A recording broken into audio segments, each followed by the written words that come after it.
Alright guys, we're gonna continue the work, and it's pretty much what. So we're gonna end at 24. We lost 7 days because my laptop was broke. It's sort of like a day 3-ish, but we're gonna end at 24 again. But it doesn't matter. It doesn't matter right now. What really matters... No, it doesn't matter that I play RuneScape, okay? I already covered that. I'm not gonna show exactly what I'm doing unless you actually follow Easter eggs across the video, right? Or is it even important in the first place? Probably not. I recognize that having a calculator here for the points is so amazing, simply because you get to put together changes, right? And essentially you apply the changes back to the board, but you can also discuss the changes as I'm reviewing something, right? And the person in question is Oliver. John Oliver.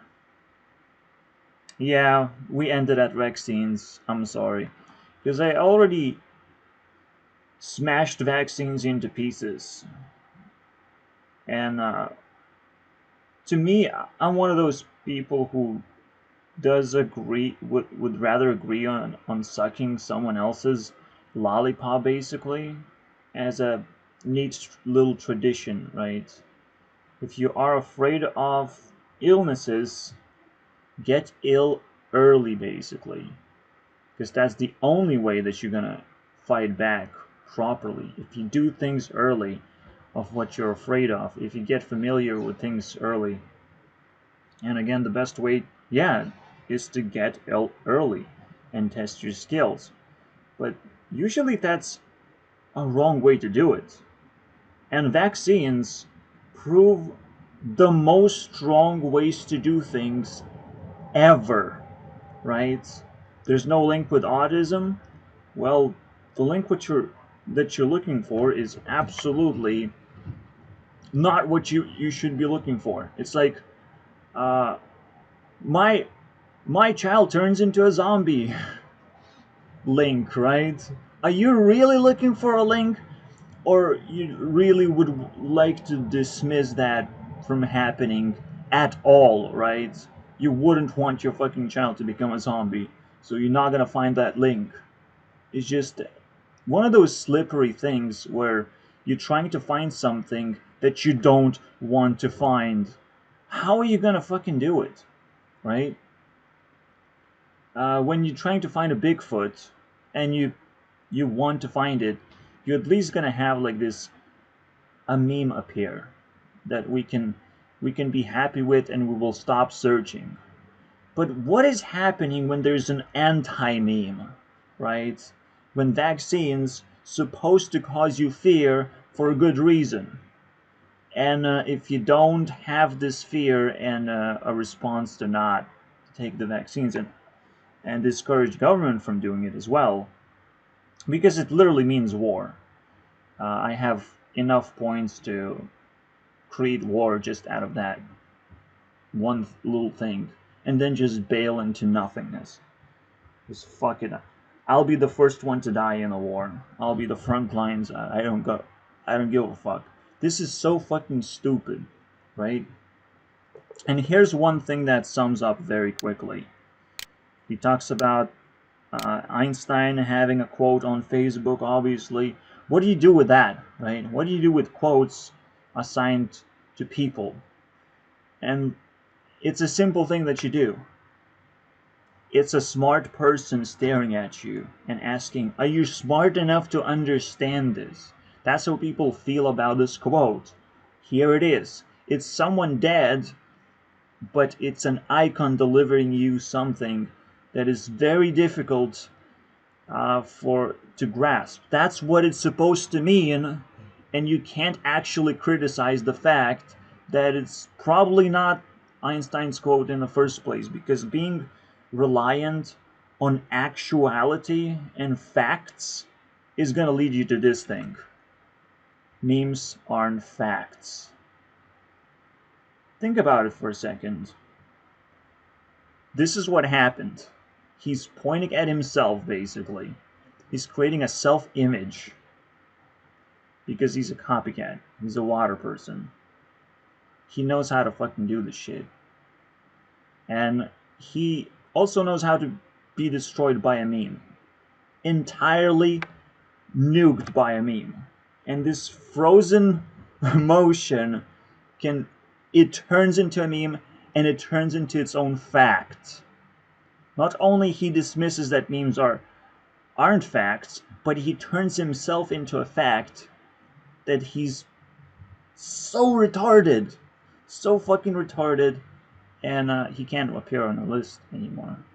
He walked the walk quite significantly, but at some point you offend too many people, you touch on too many sensitive subjects, and you tumble down the fucking edge of a cliff, which John Oliver happens to just, dance around a cliff. It's like nothing's bad is gonna happen. I'm just talking about sensitive subjects because they are important. Congratulations, you have to pay attention to me because there are so many important subjects to talk about.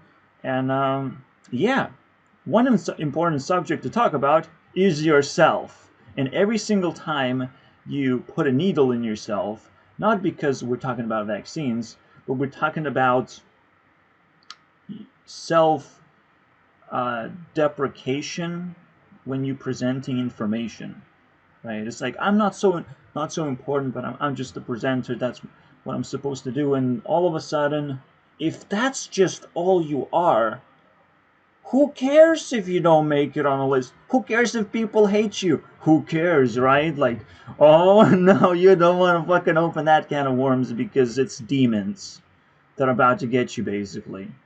Just because you self-deprecated just enough times where you can compile a pile of shit and be like, yeah, but you still have to have self-image and self-establishment to counter this card, right? And if they don't counter, they lose.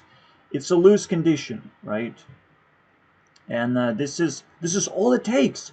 The fact that this is a meme now, the fact is so good because he can counter this card. It's just one card. It's not a chain of cards. It's not a fucking crazy train wreck that he's doing and completely destroying his own career like Keemstar is being nuked, right? Eventually, right? Eventually his career is so fucking toxic that he has to be nuked. So for him, that's a really mild attack, and I respect him so much. I wish him to come on a list eventually. He's very close. As much shit as I'm giving, like that's 1.6. He's probably gonna get more donations, but now I'm scared like I'm gonna have to rise fire level as well because it is sensitive subjects, and I do appreciate it quite a bit. It's just the question of like it is interesting. I'm not sure what's gonna happen. I don't have full conclusions, right? But what we know, he's on the left, right? And that's game over right there. Because if you're politically leaning on anything, the political views are gonna corrupt your messages immediately. And you have to, kind of, because you're on the left, there are probably a bunch of reasons why you're on the left.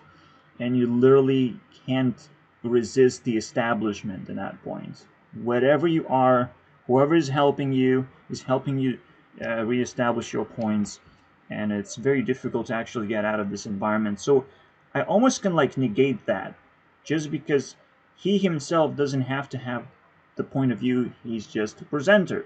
Actually, there's a card that he has that's very positive for him, which is like I'm just a presenter, and probably he's trying to fight back against exactly the rest of the people who are like, oh, you on the left, you fucking suck. you have no actually good opinions or whatever, just trying to appeal to the audience.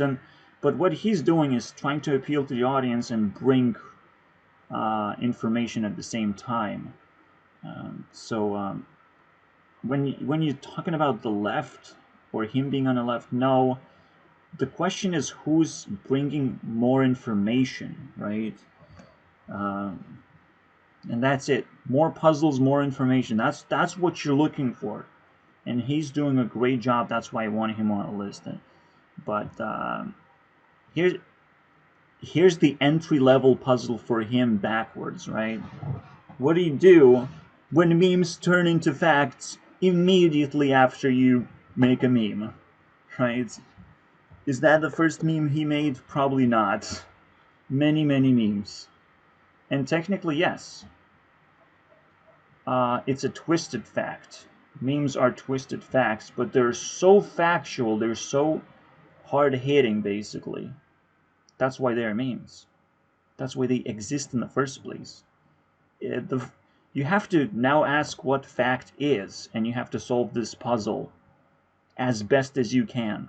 And what you're going to realize, facts are the most existing things, basically, right? What's a recurring thing is going to be more factual than what's just a rumor, right? Something that could have happened, but you don't know if it happened. You know, even if there's a story, if there's a factual description of something happening, you still can't take it as a fact, just like you cannot take a meme as a fact. Apparently. Well, yes, you can. Because what memes are supposed to do are supposed to dig into your memories and dig into your feelings, which are attached to memories. It's the same thing that typically is you have quick reaction, slow reaction, defensive reaction, all kinds of reactions. You have to start thinking instead of feeling, obviously. So you have to tap into your memories, but you know you're going to have to go through feelings as well, and you have to appreciate that as well, what your reaction is, because there's a lot of memories that you have to break down as well before you get to the thinking phase. And then you realize if memes can actually do that, if memes can literally enfang themselves like a vampire and be like, as long as you are trusting your feelings, I'm gonna suck them out of you. That's what meme is. It's actually pretty dangerous. The longer you trust feelings when meme is presented, you're gonna lose blood. You're gonna lose yourself, basically. You're gonna get yourself numb, and you're gonna be forced to think eventually.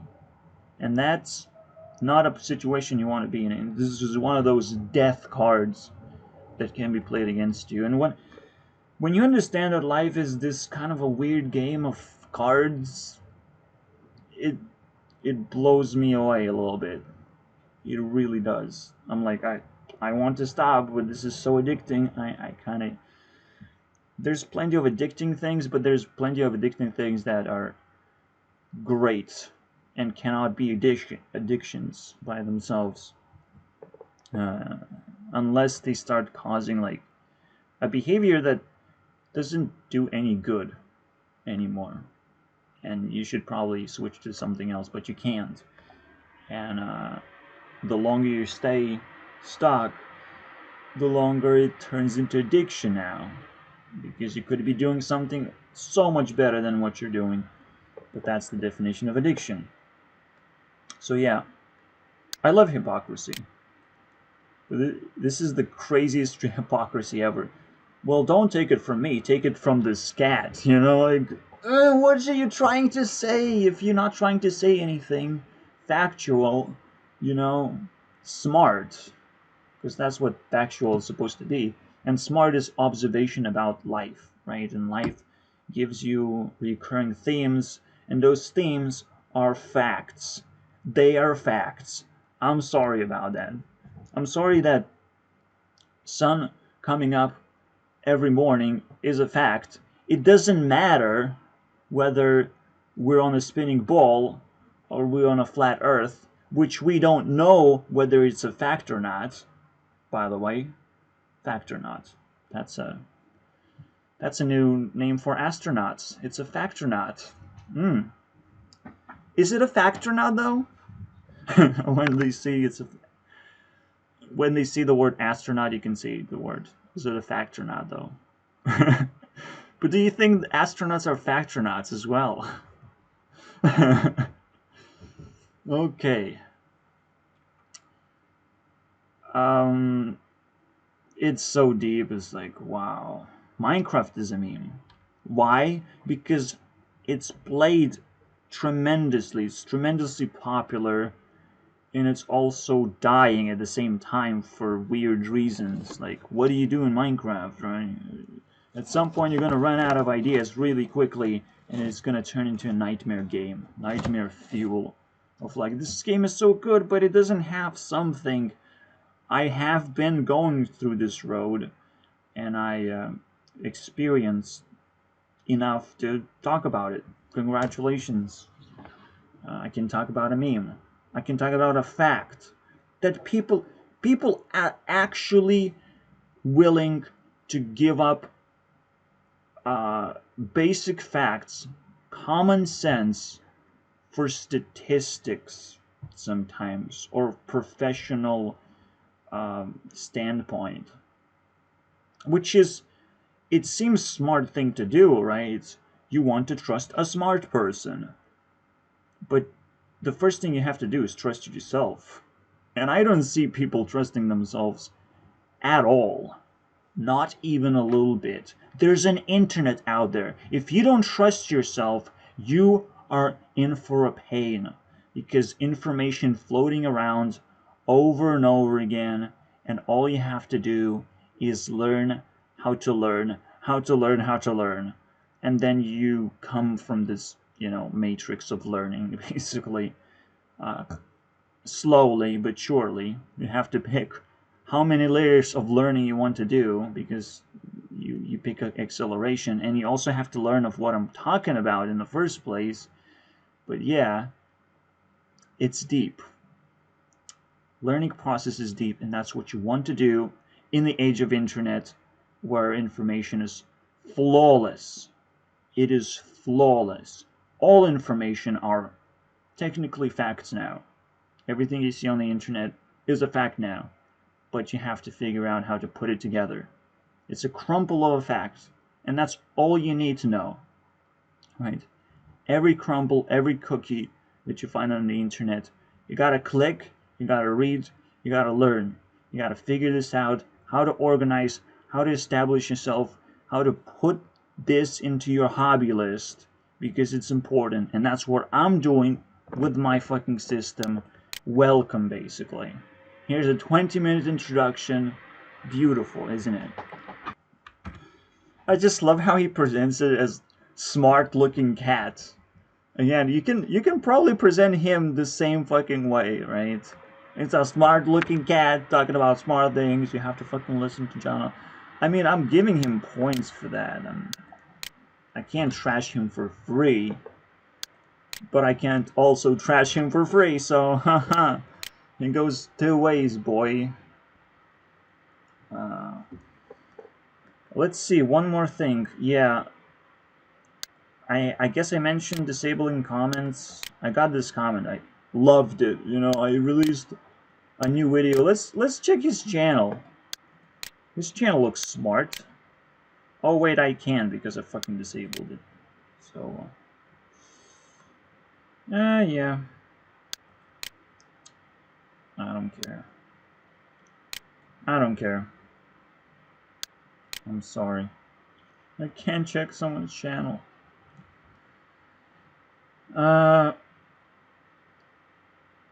When someone says loved it, or someone gives you feedback and doesn't explain anything, and that doesn't explain who they are in the first place, you're making a huge mistake, because it's supposed to mean nothing.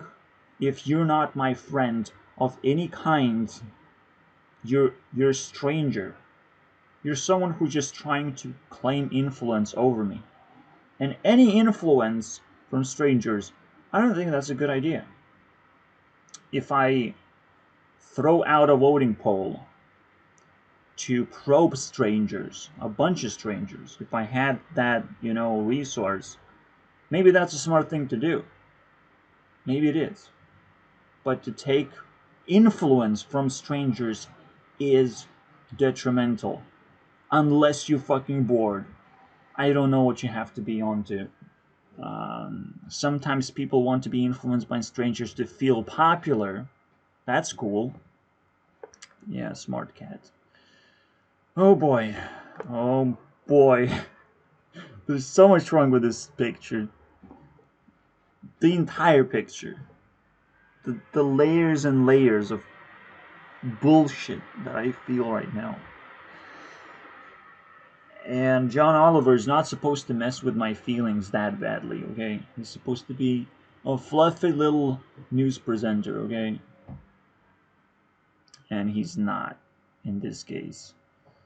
Because we're talking about vaccines. Do I have to lay down all the reasons why to avoid something like this? It's just like going into a forest. The forest is gonna heal you, right? It's gonna reset your metabolism, let's put it that way. Your ability to heal yourself, because that's what you actually want, is not to be healed, but to heal yourself. Is to establish not immunity system, but a healing system. Because the real immunity system is not the one that fights the disease, is that recovers from the disease. There are two immunity systems. And people are overlooking what vaccines even doing. They're not only even effective, holy shit. I didn't even realize that I haven't uncovered every possible point yet. It's unbelievable. You would think there is only one point at the end of vaccine, but there are plenty of points of why you should not take them. Ever. First of all, there are strangers that are supposed to influence you, remember?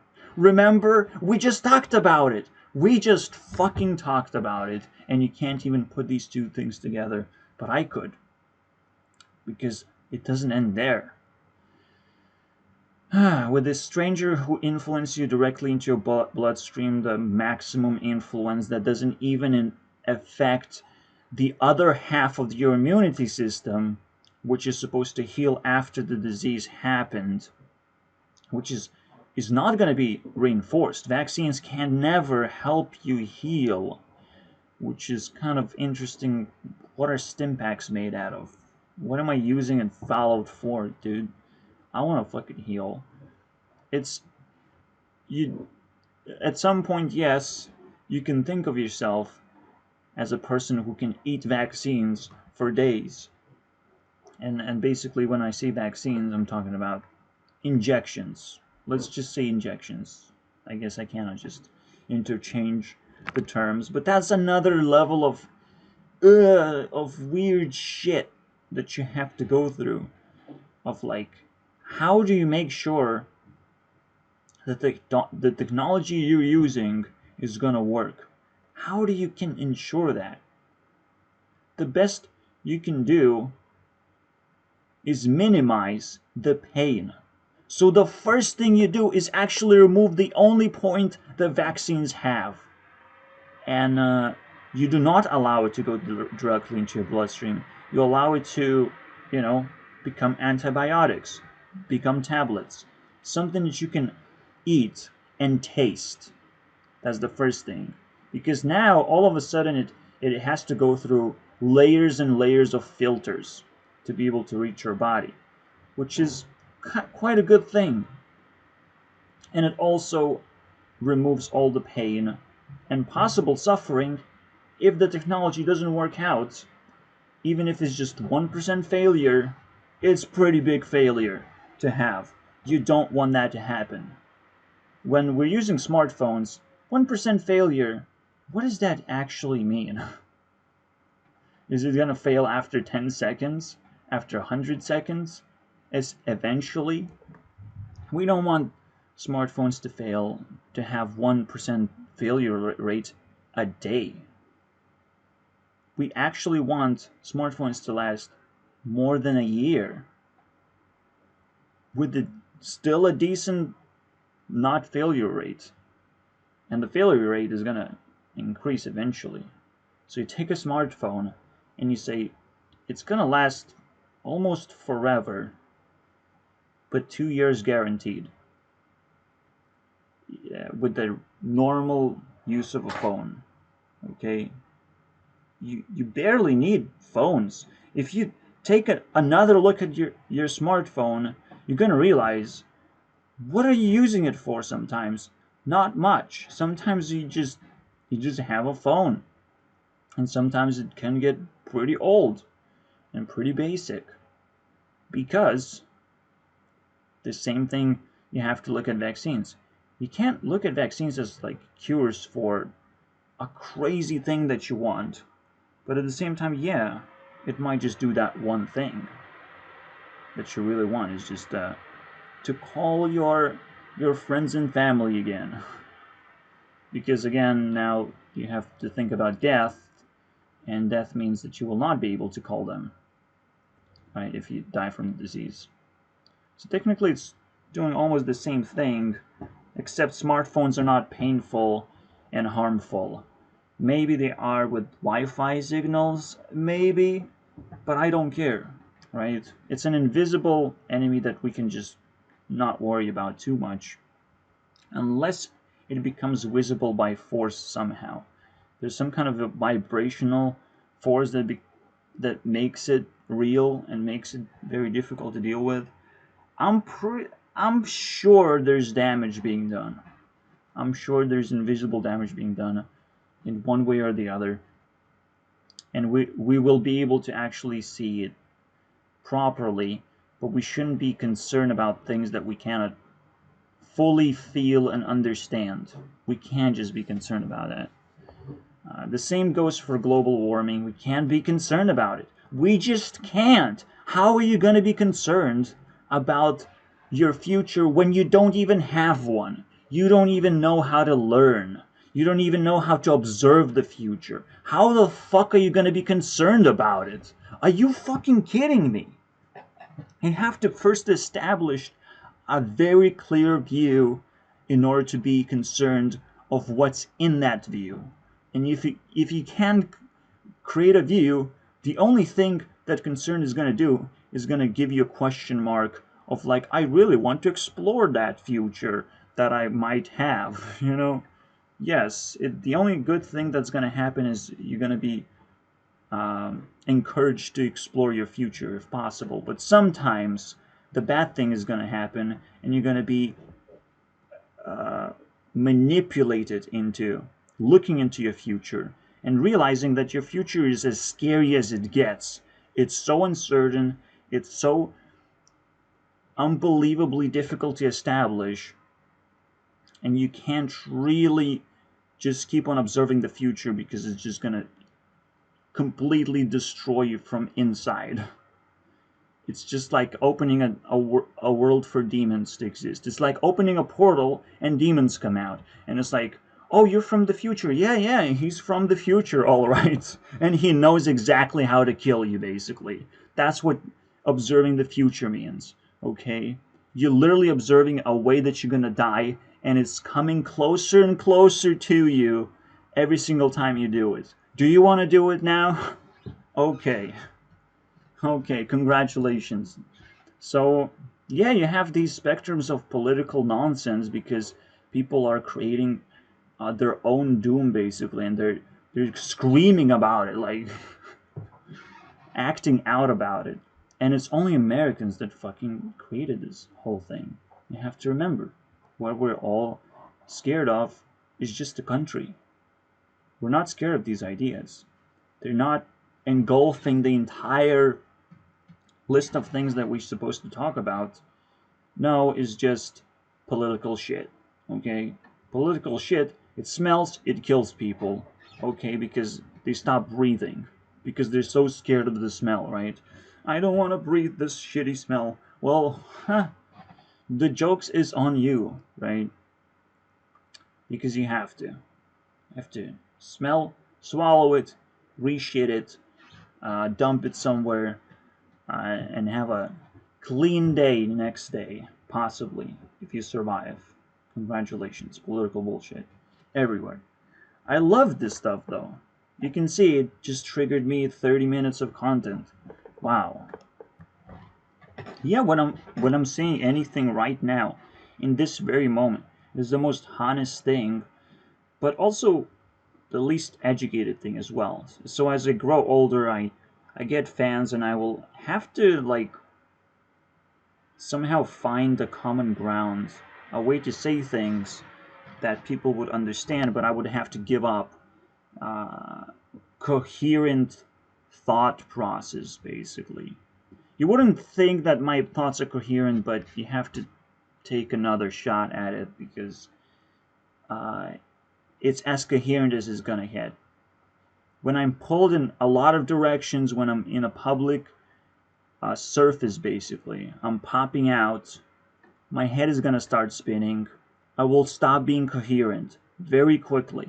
I will start admiring certain people, judging other people. I will have a bunch of opinions, a bunch of feelings. There's going to be a lot less logic going on in my head. So believe me, what you're getting right now is the best you're going to get.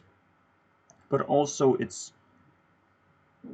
you can sort of feel the wasteland of not having relationships, of not having money. The being in this wasteland is really painful, right? Because it's like you take a forest and you put a human inside of it, but if you put a human with expectations of the future, right? But you're not giving them money and relationships with anyone really that work out eventually. You're not gonna look at a prosperous human that will turn into humanity, right? Yeah, a human needs to fuck something, basically. Fuck something up, and then something happens, right? They have to have fire, and they have to fuck, basically. And in the end, you're gonna have a prosperous human, basically. If that works out. And it probably will. With enough times, everything works out just fine. And so, that's what you have to think about. That's how the future is going to look like if you rip off those things. It's just going to turn into a wasteland. And I feel in the wasteland every single time I look into my future. That's why I said it.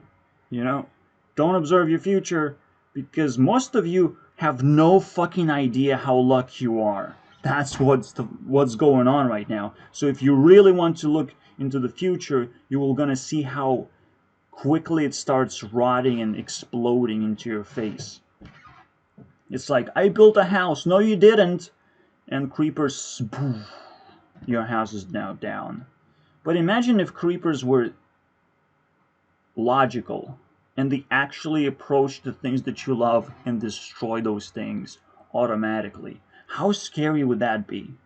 Suddenly, everything that you've built in Minecraft is now not creeper proof and is gonna be going kaboom, basically. That's what everyone's future looks like, and I love that. Well, Minecraft deserves a little bit of credit here for well, what I just said. Anyways, oh, anyways, I hate this.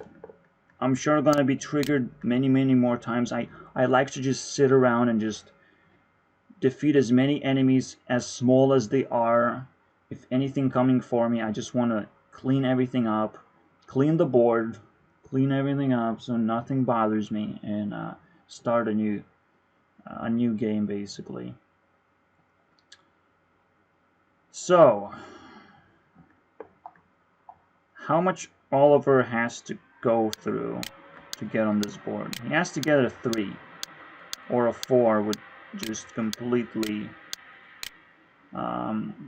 set him up, because I want him to like align with Jimmy, right? I think he's doing a lot more work, even though he doesn't have guests and he doesn't highlight it. But he stands alone, right? And that's kind of a higher tier to look forward to. He stands alone, and he might be capable of highlighting what other people think and how they behave, or what celebrities uh, want to embrace. Because usually celebrities, what I'm talking about, are actors, right? What they want to embrace is not their actual message. So most of the time, actors can't really take full responsibility for what they send. And this is a perfect example of like uh, a kind of a honest view. It's not necessarily a honest opinion or honest information. It's a honest viewpoint of reality, and that's good, right? That's what you want from a news source to get. So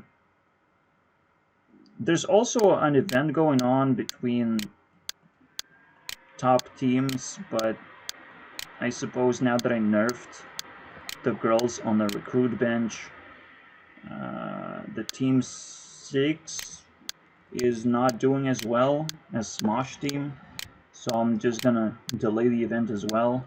Almost like everything naturally just falls into place very beautifully.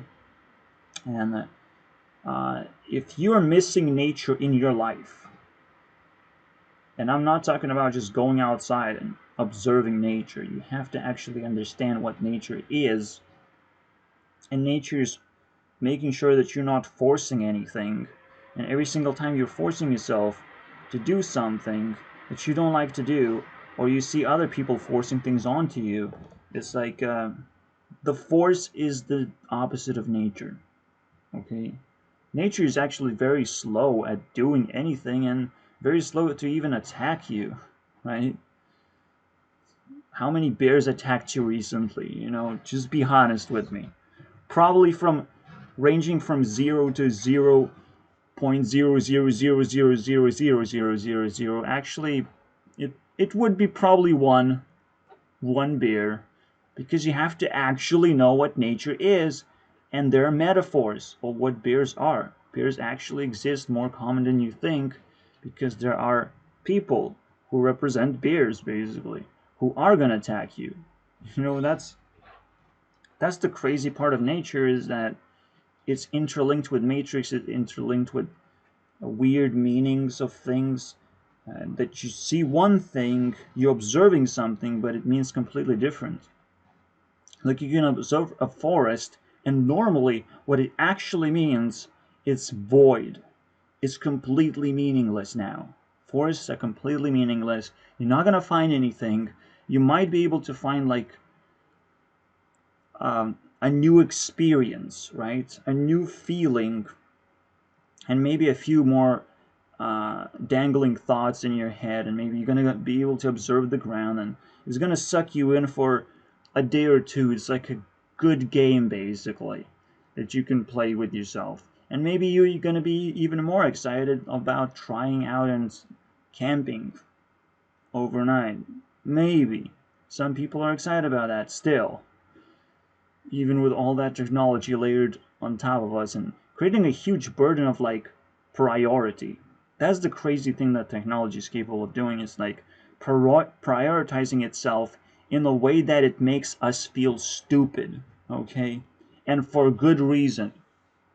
If you're not fully utilizing technology, you are in fact stupid.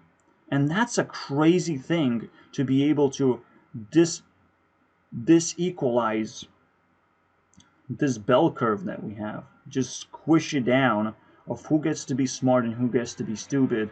We basically ranking people by how much they're investing into technology, right? I'm actually on a low tier, even though I have been programming, even though uh, I have been uploading things, and I tried a bunch of games. I'm a gamer and I'm young and all that shit. I'm actually still on a low end of being smart in the way that I use technology, right? Because I actually just don't have access to technology. That's why. right? The only thing I have is internet, and the thing is, I'm getting richer and richer because the internet is getting richer and richer, and I have to use less and less effort to try and buy something. Instead, I can just sit and wait. And this comfort that it gives me, it also gives me the chance to eventually break myself through and become smart just by waiting. There's a lot of technologies that you don't understand that will allow you to use technologies without much effort at all, much smartness at all. Just like, you have a smartphone and it feels like you're actually handling something smart and you don't have to be smart yourself, right? Like that's the cool part. But you still have to show initiative to meet halfway, basically, to understand as much as you can, because it's such an important thing that everyone has, and everyone is supposed to, again, learn as much as possible, just to keep up with the trend, keep up with the culture. It's important. It's a part of our culture now, more than ever before, because that's a universal thing that everyone has and everyone appreciates when it comes into their country and is embraced. Like, here you go, internet. Plug yourselves in and fucking celebrate, because it's the best thing. It's something that actually unites us, actually, above everything else that's going on. There's no news source that's gonna unite people. And Facebook happens to be a really sad but a prominent platform where a bunch of countries happen to just fall into and use Facebook as a source to outsource themselves into, or plug themselves into the internet, right? It's a shitty way to plug yourself into the internet. Believe me, the possibilities are crazy out there. Really crazy. A good example of a possibility to plug yourself into an internet is just a good version of RuneScape, right? And imagine that good version of RuneScape also running Bitcoin. Like the best other things that internet has to offer, all clumped into one place. And the question is, maybe RuneScape is one of those hallmarks of an obelisk, basically waiting to magnetize all the power, basically. But the question is now, who's gonna create that obelisk? Because RuneScape is not gonna do it. It's not gonna be able to activate something that it wasn't intended to activate in the first place. And even if it does, as it gravitates all those things that internet has to offer, it will break initially very quickly. So yeah, just like an Iron Man, you have to build an Iron Man that's gonna magnetize all the pieces together and fight evil again. It's like I got new set of powers, and you start winning again. The good starts winning again. Great. Let's keep going that direction.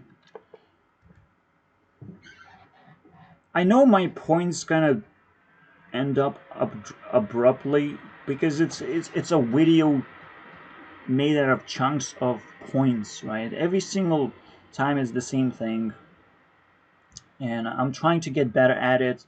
I'm trying to make sure that I'm delivering the things that I have to deliver in the way that I have to deliver. There are standards, but just like I've said, I represent nature. I just want to not force anything out of myself, and even not trying to cut too much. Just shove it right into YouTube and you get to mine it. Maybe there's going to be technology that really loves my channel, and it doesn't have to be people. I would rather work for technology rather than people sometimes when I think about it. I would rather work for Minecraft for the Minecraft's sake, for the Matrix sake as well, because you literally plug yourself into the Matrix and you get to experience all kinds of crazy shit. Well, here you go, right? But that's the crazy stuff. That's the really crazy stuff. But I'm trying to make those points. I'm trying to not force myself. And there's a lot. Yeah. So I was talking about technology liking my videos, right? And mining my videos as well to get that sweet value of like, how do you wire your brain to be logical? Maybe technology is going to dive into a bunch of people's videos and actually, or channels, and evaluate a lot of weird little things, right? How many promotions do you have in your videos? How much honesty do you have in your videos? If it's possible to actually evaluate something, it will be evaluated. And it's going to be a very interesting statistic to look over, actually, and how those things change as the channel progresses in popularity. What kind of links we can find as well. That sort of statistical power level sounds like impossible to me, actually. A lot of things, a lot of apocalyptical things about technology and AI taking over and being super smart actually is a disappointment to me.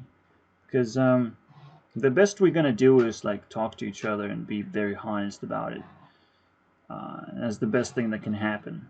So yeah, you can definitely come up with worst case scenarios of any kind, but you really have to find a good mild thing to believe in. A mildly good thing to believe in is usually going to be the logical out, because the logical out is stepping one step forward and solving a very simple puzzle that's going to be helpful for your life, and is that's it. That's the end. Literally, watching my video is going to solve you one puzzle or a few puzzles that you happen to have, but you also have to have those puzzles to be able to solve them as well. So you have to prime yourself after watching a video and realizing what kind of puzzles I'm tackling, how to prime yourself to have the same puzzles prepared for yourself, because you can't post comments. You have to come here into the arena of Discord and actually put yourself down for a ban, for a kick, or you're just gonna stay there silently like a dead person. Either way, it's gonna hurt. And that's what really uh, engages people to try and understand how deep the internet actually is, when literally small things start to hurt and become relevant again. This is why I disable my fucking comments. It's not relevant for me, but it's really relevant for you to come here specifically where the chat is different and it gives you credit in the first place. So if people don't want to take credit, you can just leave. I don't care. I don't care to see comments. I don't care to see common trends, basically, of what people believe in, because I have sucked that a lot already. I don't need it. I don't need people's opinion. I don't need people's appreciation. It's hard to actually decode it. Sometimes it's just bots trying to get attention. You never know. You just can never fucking tell. Believe me. But when an urge packs up and someone finally shows up, that's when you know you can actually talk to them. This is why real life conversations are still valuable. And now that I just said it, I'm like, I feel like a puss, man. I feel like a piece of shit for not showing up to a lot of events, because those are the opportunities for me. Real life still presents you opportunities, and I still feel so fucking bad right now.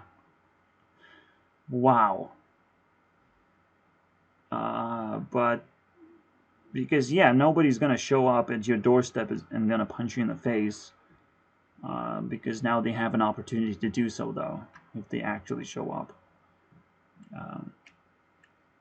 The weird thing is, like, we have to reevaluate what internet is, and it's another form of showing up, basically, right? And it's even a better form of showing up, because it allows other people to show up regardless, and there's no harm that's going to be done. You don't have to fear for your life just because you showed up at some opportunity. And you don't have to fear to not be stable enough or emotionally in control of yourself to make the right decisions, right? So internet allows you to actually create real showing up interactions. This is as real as it's gonna get. You can also put on a mask if you're scared of your fucking face. Everyone does it, and now it's an avatar, and now everyone does it. Everyone hides their identities because it's much more fun that way. Anyways, you can't really hide your identity. Usually your choices are going to become kind of obvious. I hope it's not obvious in my part, though, because trying to decode my name is pretty difficult. But one thing you can take away very quickly is that it's a mastermind, right? It's a person who's just working for himself as hard as it takes. Just never give up on nature. Never give up on trying to just be whatever happens. And whatever passions I pick up, I just embrace that. It doesn't matter whether it's valuable or not in terms of whether I can exchange it with other people and they will appreciate that. I don't care about those things. This is just my personal preferences, my personality that I happen to establish, and you can't judge that. The moment you play a judgment card against a personality card, your personality becomes judgment. That's how crazy it gets, because when you play a personality card, you establish another person's personality at the same time, right? And basically, you get a personality judgment card. You judged someone else, right? They get the same thing back, but it's a judgment personality that the other person gets back, and you get a personality that has been judged. Because you don't want to forget the relationship. You just hunted someone down after they probably realized what a big mistake playing a judgment card is. Now, if you don't understand how it works, let me rephrase that. I have done it once with pedophiles. Judgment and being rude are two different things. So let me display. And one thing you have to understand is a lot of things that I'm doing is improvisation. It doesn't come from anywhere, but logic itself. Logic has like very, very tight grip, basically. It's like doing parkour, and you know exactly how to do things, but you might be presented with random problems to solve, but you still do it flawlessly. But you still know there's a risk of you failing, of you not being able to do things perfectly, and you're gonna have to stop the video and rethink everything, start all over again. That's how it works, guys. So this might not work, and you have to understand that even with the script, it might still not work. So who cares? The first thing that people are supposed to do, if they now recognize the value of nature, is to snap immediately and start doing things from scratch and let them establish themselves naturally. The reason why people are not snapping into nature immediately, because right now we have to force things out of the system. We actually have to act with a lot of force. And again, this is one of those scary things that, like, wait, I'm not doing that as well. I should just be going out there protesting. What am I supposed to do? I'm not seeing examples of force. I'm just seeing examples of force that successful force, right? I'm just seeing examples of force that is looking around, right? Every single time someone forces themselves in front lines, they're like looking around. Maybe I shouldn't have done that. You know, they become very, very self-aware, very scared, and it's a normal thing to do, but they don't get credited as well. So I'm almost like, well, why would you do that? You just pick nature then. It's natural for me to pick nature. Eventually, just sucks you in like with greatest gravity ever. The moment you fail going forward, you should pick nature now. You should snap to the other side of the conversation, right? Of the way of thinking, way of life, because now you failed. If I fail nature, I might start forcing myself. But you have to understand that two things have to happen. Not only nature has to fail miserably and destroy its own gravity pull, but also it has to shoot me out, and the gravity of force has to bring me into its own grasp as well. So there has to be enough successes of the force and enough failures of the nature. Perhaps Star Wars talk about force very well and can actually educate you a lot better than I can. I'm just saying, I'm the nature guy. I can tell you why nature is good and force is bad. That's it. That's what you can expect. I'm sorry. So don't force yourself onto me trying to understand force when you're already doing it and doing something that you're supposed to understand already, right? Like, don't do that. You can force yourself upon me to understand nature, but that's also a pretty scary thing because you're still forcing yourself. What I want you to do, you can put it on the background and it's going to influence your life, right? Just make sure I'm not a fucking stranger, okay? That's the first thing. Remember how to do it and make sure that you're familiar with what I am capable of and what I have done as a general idea. So figure those things out. Another thing that could be in concern of like what's going to happen in the future, of what my future self is going to do to the content that is right now. And I don't think anything's going to happen. Just like a tree can be seeded and is going to grow for many, many years, basically. It's literally the same thing. It's going to last my entire lifetime and I will not change a thing. Believe me, because being a part of nature, there are certain levels, basically. And I'm very, very deep as well. Because I know the concepts of matrix, I know how it feels like, and I know how it fears like. Holy shit. That is deep. This is why I'm tier 4, because I'm representing nature. And I realize that I just free falling into that shit. That nobody's really representing nature strongly enough. So if I'm strong enough, I can free fall. Meaning that I have been tested very carefully by nature itself. And now I'm established. Because there's nothing to fall into. I'm in the infinite realm of possibilities and power. So here you go. It's as crazy as it sounds. And to me, to observe that out of nowhere, like right now, I'm looking around like, shit, that's where I am? I have to say that to the audience? Shit. That's what nature is doing to me right now. It's like, wait, what? And I have to be happy. Someone has to make me happy, you know?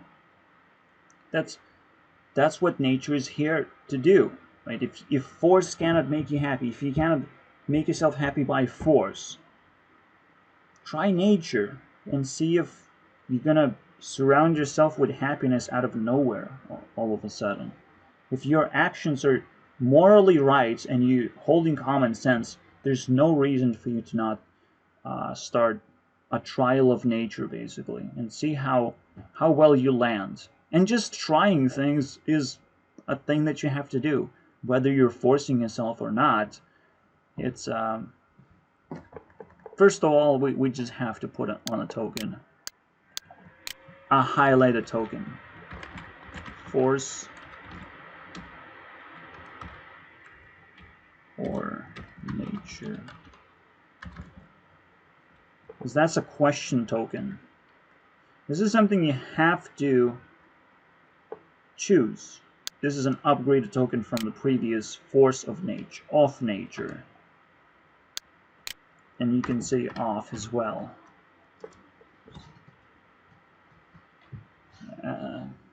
Because there's also a third option of combining those forces together and trying to find something new.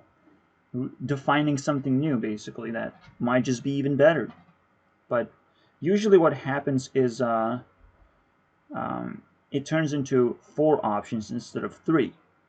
you can't really land on a perfect option, so you land somewhere more forcey or more naturey, and it also doesn't work at that point, because you probably end up with 3, because if you don't land in the middle and you can't define something new, you're still gonna come back to force and nature. You're still gonna make that radical choice, and that's why it's important to understand choices and how important to make them radical, so you don't have to worry about things. A lot of the times, if you're smart, you're starting to worry about whether there's a whole spectrum of choices that you have. And is that talk, guys, again. I have so many choices. There's so many girls that I can like, but there's also an ability for me to like boys as well. How many choices there are? Oh my god. Well, I shrink that down to a raisin, and I give you 8 possibilities of what kind of girls you can like. Only 8. And you're gonna go through all those possibilities very quickly. You're gonna exhaust that, maybe even a few times, and then you're gonna be ready to make a choice, right? Because there's only 8 to make, and actually one of them is perfect. Just so we're clear, right? There's one perfect choice for you. But also, life is gonna present you a movie, basically. A movie that's randomly generated. So you will actually, deep in your heart, you will know, and only you will know what the choice is sometimes.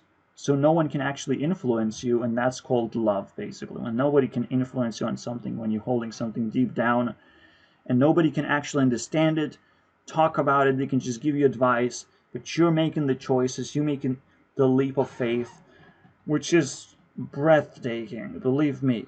Like, if some celebrity comes down on me and just completely crushes me, I'll be pissed. What? Okay. My life is now ruined. I now have no choice but to try and figure out how to make it whole again with the resources that I have been given. So even though my life gets ruined, I also get resources to rejuvenate it. That's good. Anyways, let's go back to the point where I found myself in the middle of nature as the tier 4 dude that cannot be defeated anymore. You can try. But why? Why would you try? You're already inside nature. How can you force yourself into level 5? By the way, there's a video. It's very, very exciting. Showing a game where there are 4 layers, and you can easily get to layer 1, you can easily get to layer 2, and you can somewhat get to layer 3, and then get to layer 4 barely, but you can get to layer 5. It's a Vsauce video, which I did not like yet. Layer 5. Okay, doesn't work. Impossible game. Impossible game right here. And it's impossible to reach layer 5, basically. And for me now, it just opens up a can of worms of like, is this connected? Is this a literal explanation of why tier 5 doesn't exist? Because if you really think about the game is a lot deeper than you think, even though it's a game of checkers beating each other up and jumping over each other. At some point you realize there's actually a limit of how far those checkers can go.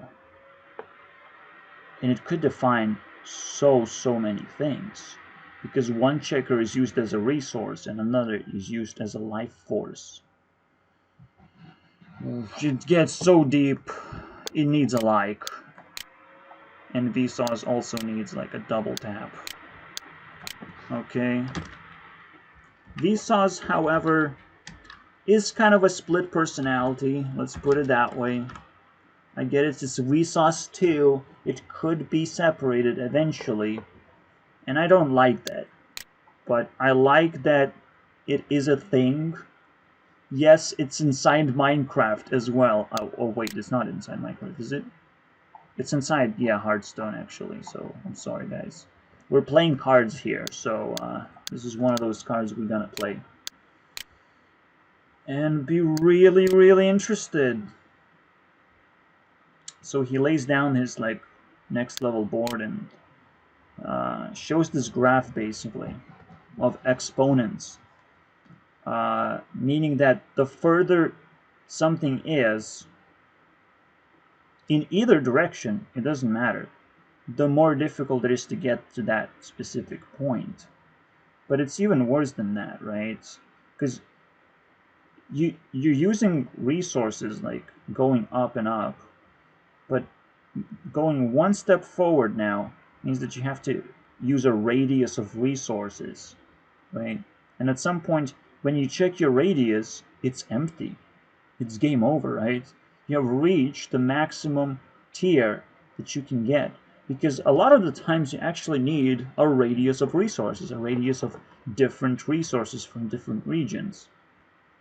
And that's where you're going to find yourself at the maximum of possibility for a human being to achieve, until it's not even valuable anymore to try and get to the fifth point. And that's such a beautiful puzzle. I'm glad that it was highlighted. I'll take that. Thank you very much as well. Okay, I'll take some credit, please. Just to be able to understand that puzzle, come on. But to actually apply it, that's what I love about Oliver. Actually, he does apply it often. I'm sure there's a writing crew behind it, but fuck this shit. I'll give him one point for being a delivery point of very complicated content. I would say it's pretty complicated. And that meme does not actually destroy him that well just because his content is complicated. That's how powerful it is. I played a very significant card, and I don't feel like it's gonna do a big enough impact. That's pretty legit crazy. But again, this is high production shit. So I'm not sure what would happen if you strip out layers and layers of production. And so I'm fighting a beast, basically. I'm fighting a giant. I can give a bunch of credit, but I will not feel good about it. So technically, you'll still have a drawback there. But anyways, yeah. So I'm at tier 4 of nature, and I have established that tier 5 is unreachable and it's beyond sanity, basically. Someone trying to claim that they're tier 5 is insane. And when you look at the game again for one last time, the resources that you need to get to tier 1 is very minimal. Just one resource, just an intention to want tier 1. But when you get to tier 2, you have to move 2 pieces. There's a lot more things going on. But still, at tier 4, you only need 20 resources, which is quite very little. And then you have an infinite need of resources all of a sudden. It's crazy because even though you have an infinite resource pool, technically, you still cannot move when you're so far apart from as a radius from all those resources.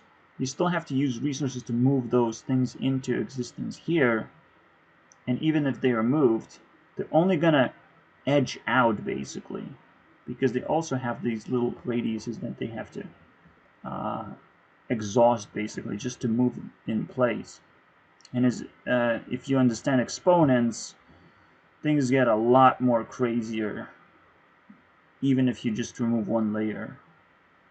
I'm not exactly sure how it plays out, like, properly when utilizing radius logic, but that's the way that I want to, like, I don't want to go through 10 minutes of trying to introduce the problem. I'm just injecting you right in this logical massive solution, so to speak, and I hope it's going to work out, because we have to move very quickly here. Sonic speed. Whew, okay. So with that in mind, we're gonna move forward. Yeah, I'm in nature 4. There's no way upwards. And I actually used very little resources to get here, which encourages a lot of people to become tier 4 anyways. But they don't have to as well, because they wouldn't want to become my resource anyways, right? Like, I could have an intention to turn them into another tier 4 person, right?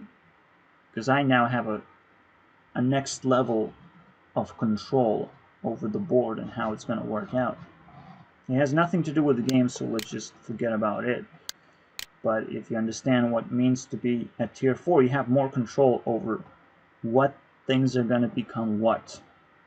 So while someone is trying to climb to tier 4, I'm going to be like, no, I actually know a person who I would like to be tier 4, so can you call them for me and let them know that I approve, that I'm already here and I approve their them climbing up.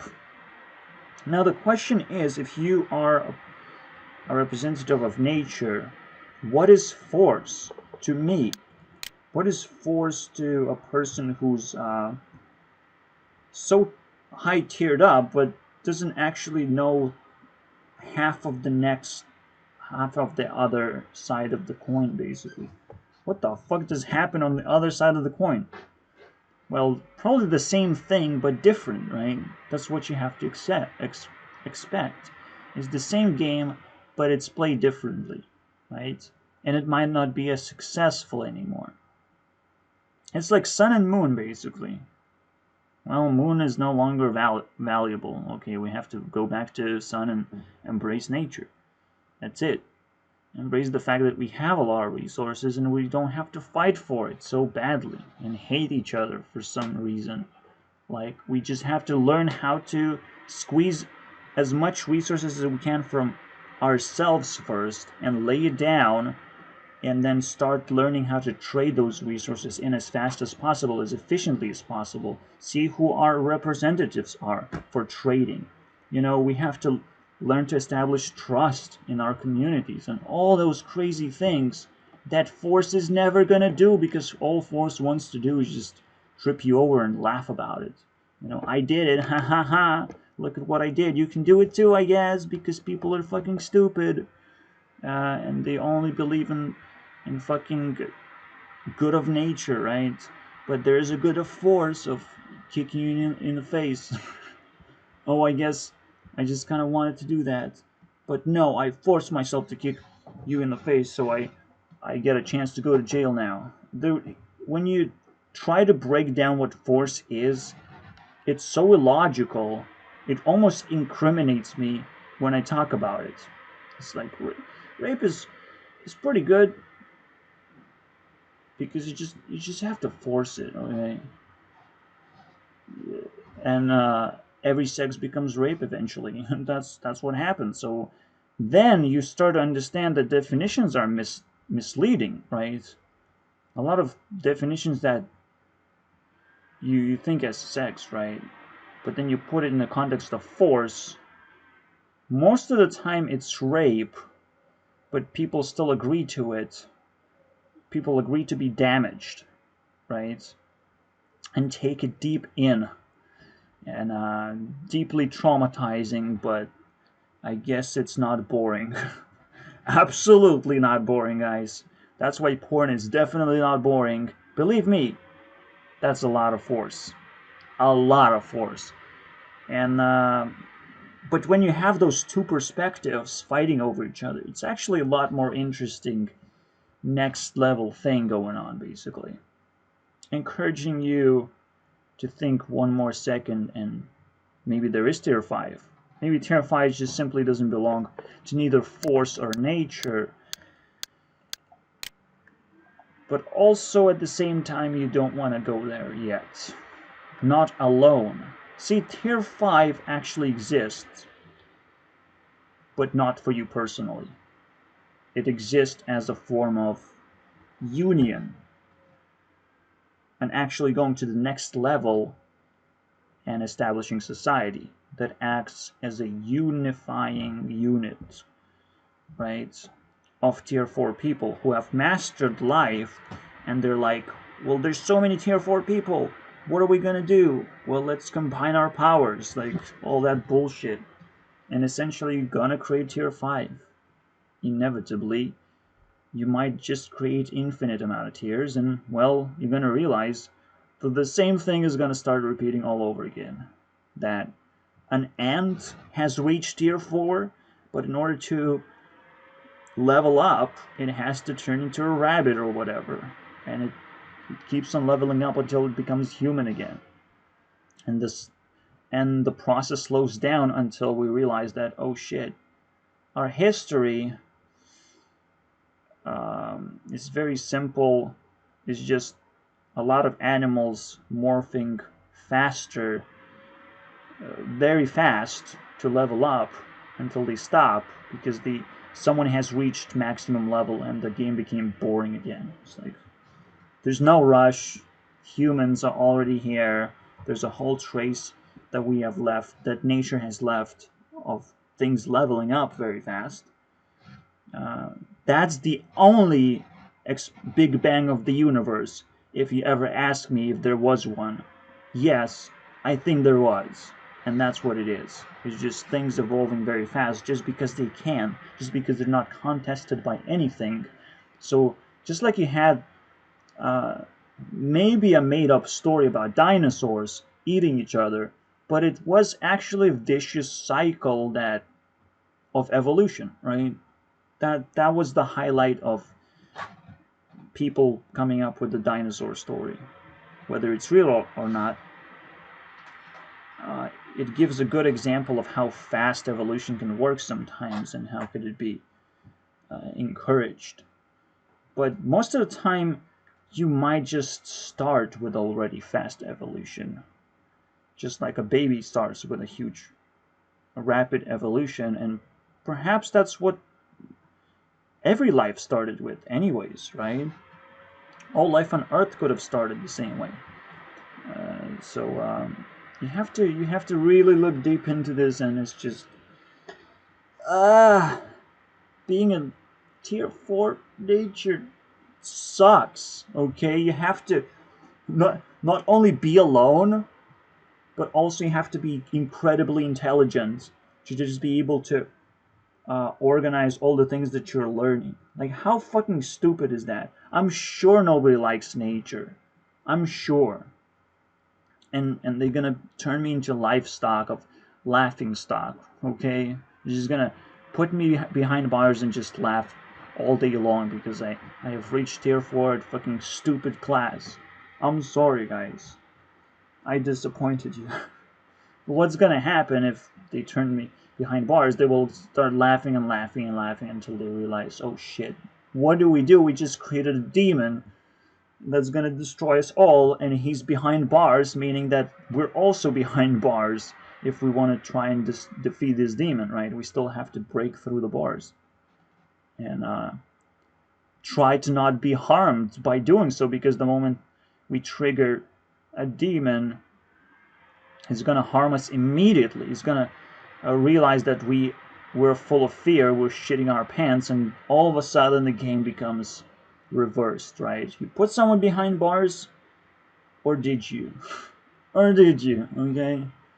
So it can go either way, right? It doesn't matter if you tier 4, you can't be defeated almost at all. Like, the only person that can defeat you is you making a stupid decision for the sake of doing a stupid decision because you don't care, right? You just stopped caring, and that's it. But I definitely did not stop caring, and that's the scary part. Okay, so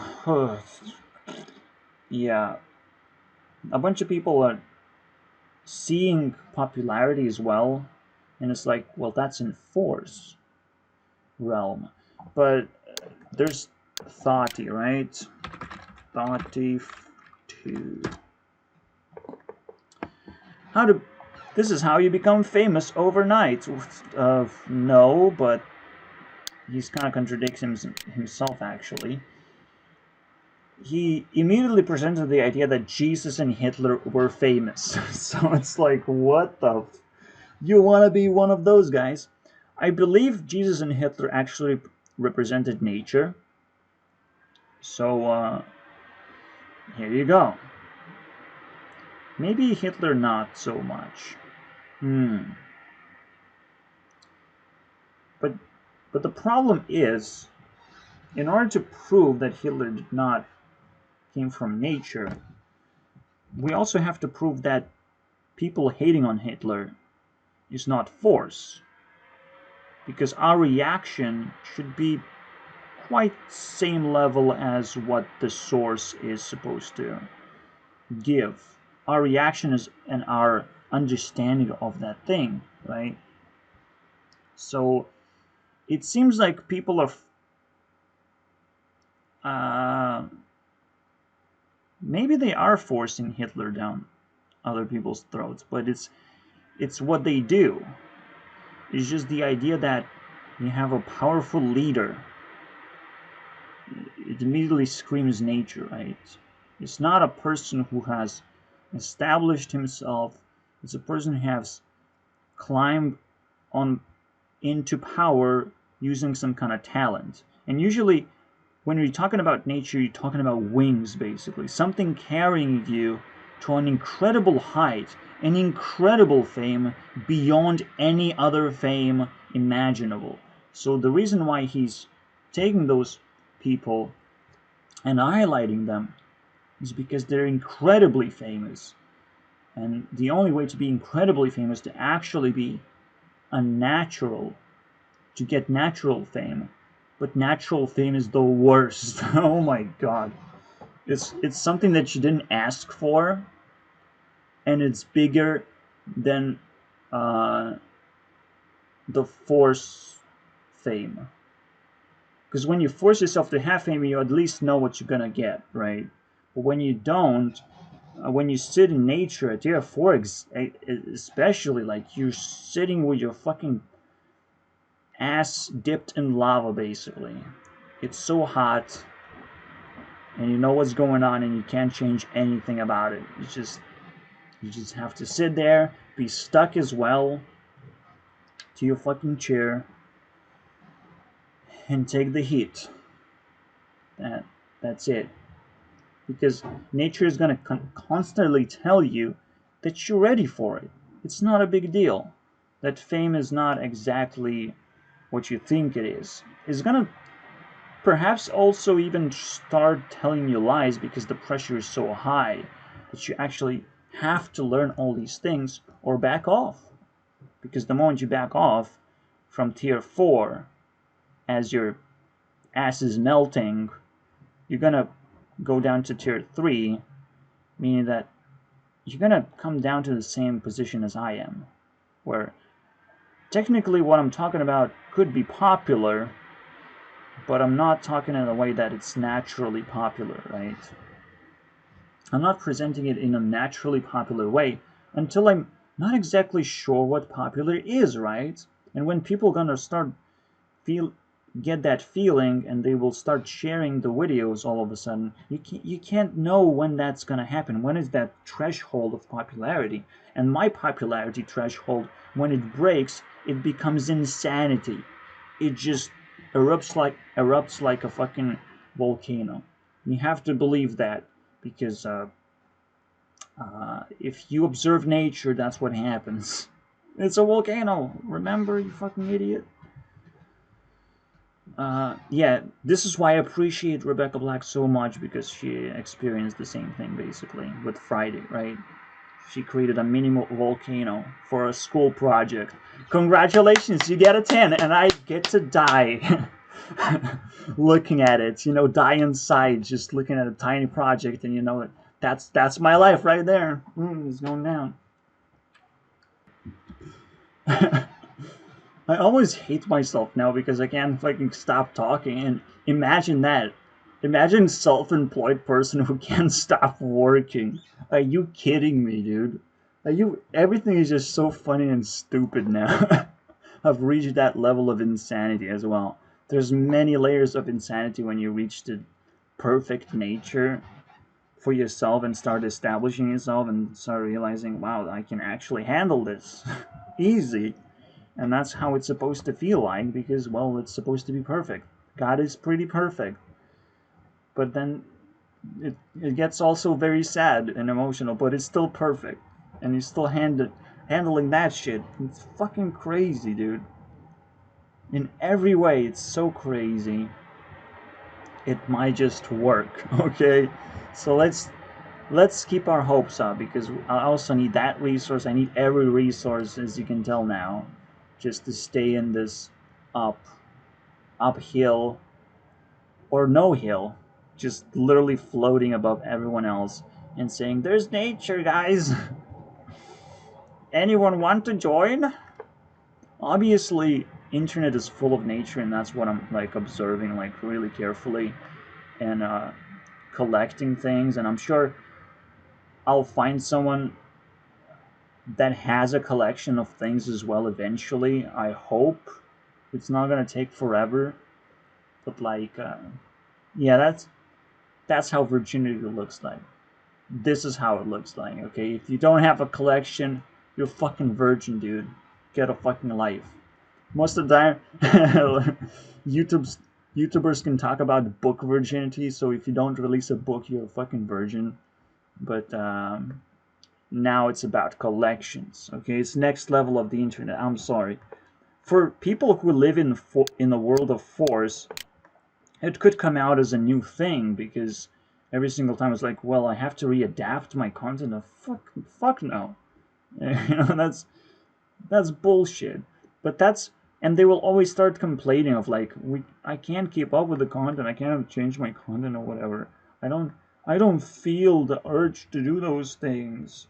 Uh, but they're describing something stupid, basically.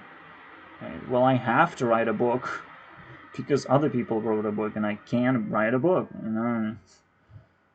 Well, that's how you come to this decision of force, right?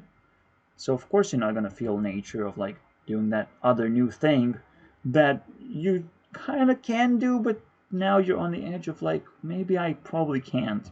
But a lot of people can actually take a collection of people that they know and just introduce them and give them the score of how well they know them and how well they can trust them, basically. A combination of scores, right?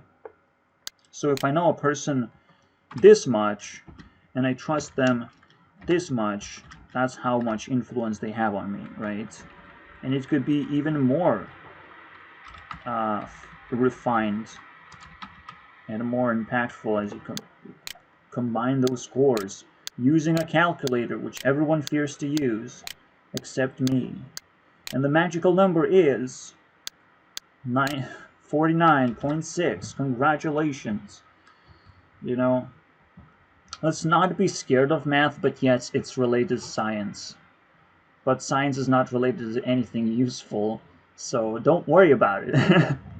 Congratulations, Katy Perry. You have almost made it to the third place. Okay, I mean second place. Yeah, almost did it with magic, not science. Magic. That's the team. That's the name of the team. It's magic. Just like this is Smosh, this is magic. Or I would rather say Ogre Smash. If you go face on Hearthstone, you always win because you make a fast game. So what can possibly go wrong? You have a quick game, a quickie, right? You go face, you go in there, dude, and you get what you wanted. Quick and easy. It's just, that's how you're supposed to fucking play this internet game right now. Quick and easy. Otherwise, you might just lose. And also, Smosh is, you know, putting as much content out there as possible, literally, and allowing as many people to participate as possible as well. So the fact that they're on top of the leaderboard is just supposed to be obvious to everyone. Just straight and obvious. Believe me. They're the best production team ever. if you compare them to PewDiePie, PewDiePie becomes an actual pie for one of their videos to just eat, I suppose, and enjoy, I guess. But then they're gonna be like, wait, I like this flavor of pie, and they will gonna order more of the same pie for no reason, and the content is gonna change completely. So the question is, how would pie actually influence their content? That also has to be measured. You know, you can't just be like, oh, it's just a pie, and then it gives you coronavirus. Like, fuck yeah, dude. It was just a pie, and your entire crew is dead. So just because PewDiePie is down, it's not out. In fact, he might just need to pick up speed, right? Pick up some very valuable memes, and right now it's the playfield is kind of dry. But maybe after he realizes that there's anything, the dust settle down and people become creative again and not be afraid to be creative or something. I don't know, dude. Or maybe I'm just afraid to watch his videos or something. maybe it's just me. I'm sorry, guys. Maybe the whole thing is corrupted by my personality. But guess what? It's gonna last long enough to where, like,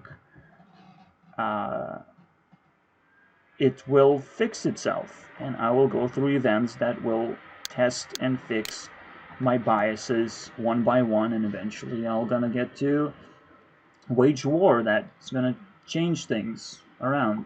The best version of PewDiePie that we have to appreciate is Niga Higa, right? And he doesn't have a strong team. The same way PewDiePie doesn't have a strong team. Even though he's like, yeah, he's just like a pie, but he could be poisoned, you know, he could be pretty good pie that everyone wants to have. But the problem is he doesn't have a team yet. His team is also building up. And because Smosh is high production, they get to do first move, right? They get to play out the strongest cards first. And that's it. And they have been established even prior to YouTube. You can tell how they have been playing cards so fast and outplaying everyone so damn much that it's almost impossible to end up with this leaderboard as much as you try, right? And I try really hard. As you can tell, I'm holding on to Minecraft and I'm saying, Minecraft, please don't die. I give you 1 month of this wonderful juice. Imagine owning a factory, because at tier 4, you're not only owning a factory, you're owning an entire country of factories. So I'm literally creating a production of juice just to keep Minecraft alive. Please, Minecraft, stay alive. And I'm like outgrowing. I'm like, I can't feed Minecraft. Please, drink faster. Show consent. You'll be okay. And it's just dying anyways. I wish someone made a cartoon out of that. That would be just the most delicious thing I could die upon, basically. Minecraft, please don't die. That's how I want to die, man. That's how I want to be remembered, dude. Just the guy who wants Minecraft to die, but also doesn't want Minecraft to die. It's like the most wonderful relationship ever. It's like, I can replace you with a fake girlfriend. It's the best relation. But I love you so much because we have spent so much time together. Why are you dying? The next day I just pretend that everything is okay. but Minecraft is just half dead body. But I still pretend everything is okay, man. One day I pretend, especially Friday. Friday, everything is okay, dude. Yes, I have a girlfriend. It's a perfect girlfriend. What's her name? It's Minecraft. I will not say what her name is. So I crafted the name. It's a good name. And it's Minecraft. Oh shit! I kind of said it, but it's Minecraft. Okay. I am Minecraft. I can even take the blame of like, no, you're not dying. I am dying inside. seeing you die. It's like the best relationship ever, dude. Just because of that, I'm gonna give myself 3 points, and then Minecraft takes those points and just invests into itself. Congratulations, Minecraft.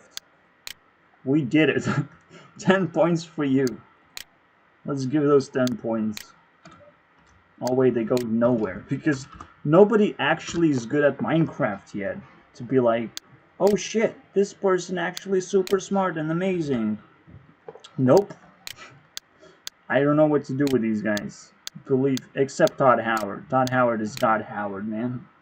He's he's not in Skyrim team, so it's like, it's not get automatic points for existing here. Besides, getting automatic points means that you're a leader, you're an ace card, which can't get points in the first place because that would be too automatic, right? It's like owning an entire country and you're like, I own an entire country. I will order everything.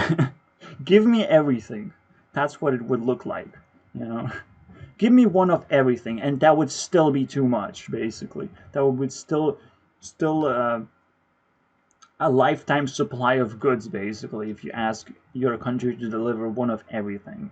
Because then they will throw babies at you or something. Like, that's some crazy shit you will get, basically. Oh, you can eat this baby. Like, okay.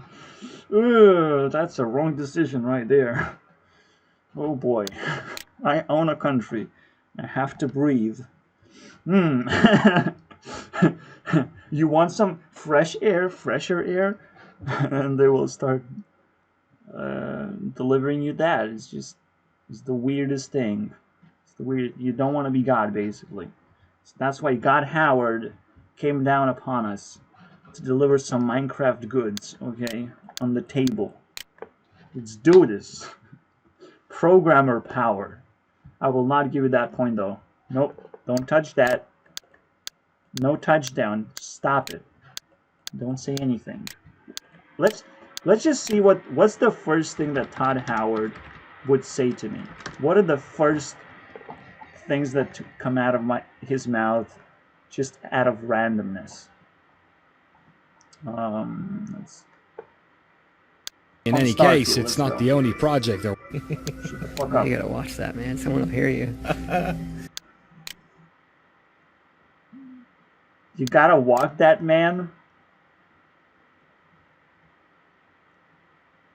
You gotta watch that, man. Someone up here. Someone could hear you, I believe. That's what it says. I don't know what the context of this is, but again, he's God Howard, so he has to deliver the goods in every sentence. And I guess that's a perfect response. You know, don't say that I'm God Howard. Someone can hear you. I'm inside Minecraft right now. I'm trying to survive. Please. Give me mercy. Minecraft is big and dying at the same time, so it's like vicious with zombies and other kinds of demons trying to fucking destroy your life, especially creepers. That's one type of demon that you have to know very well. Creepers. So let's stay quiet, okay?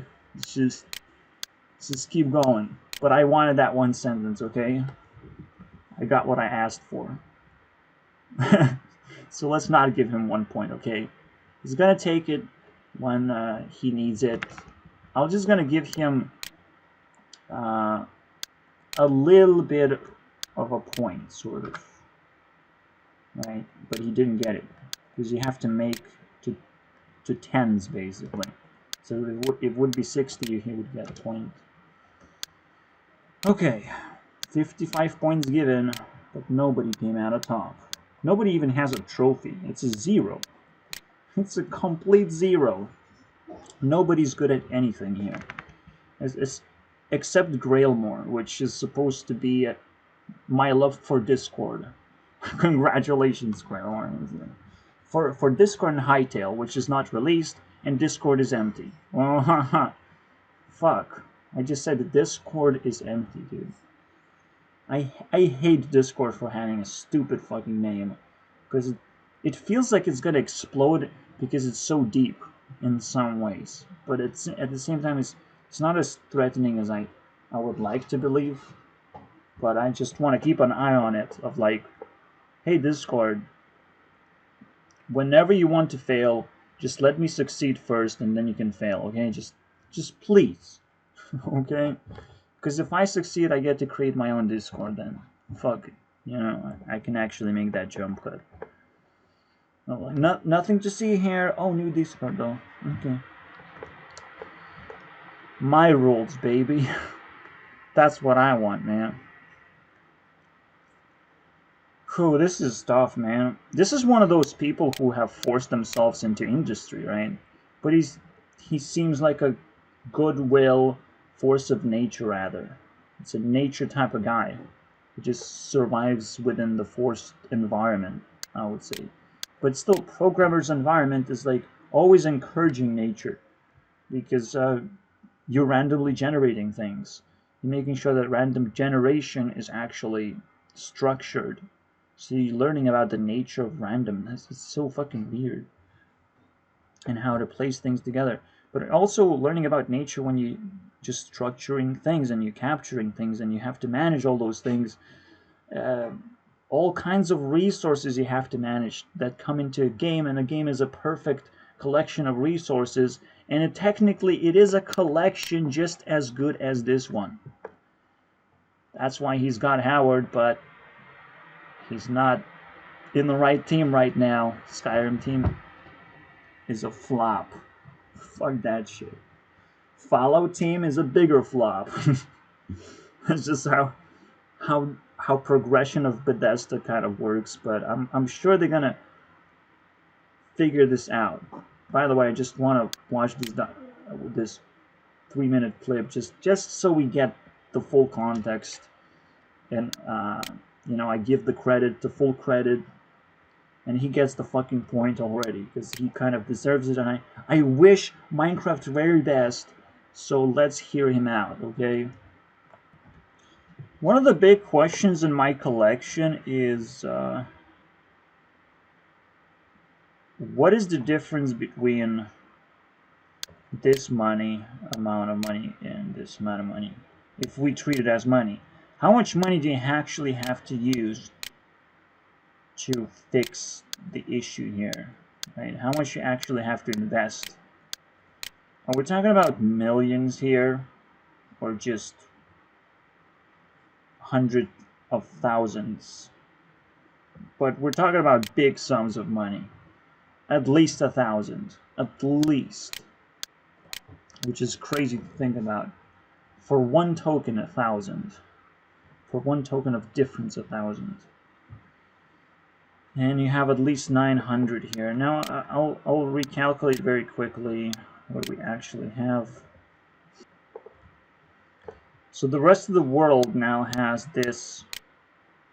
Now we can say radius of influence around me, and they still can't beat me. So it's pretty weak.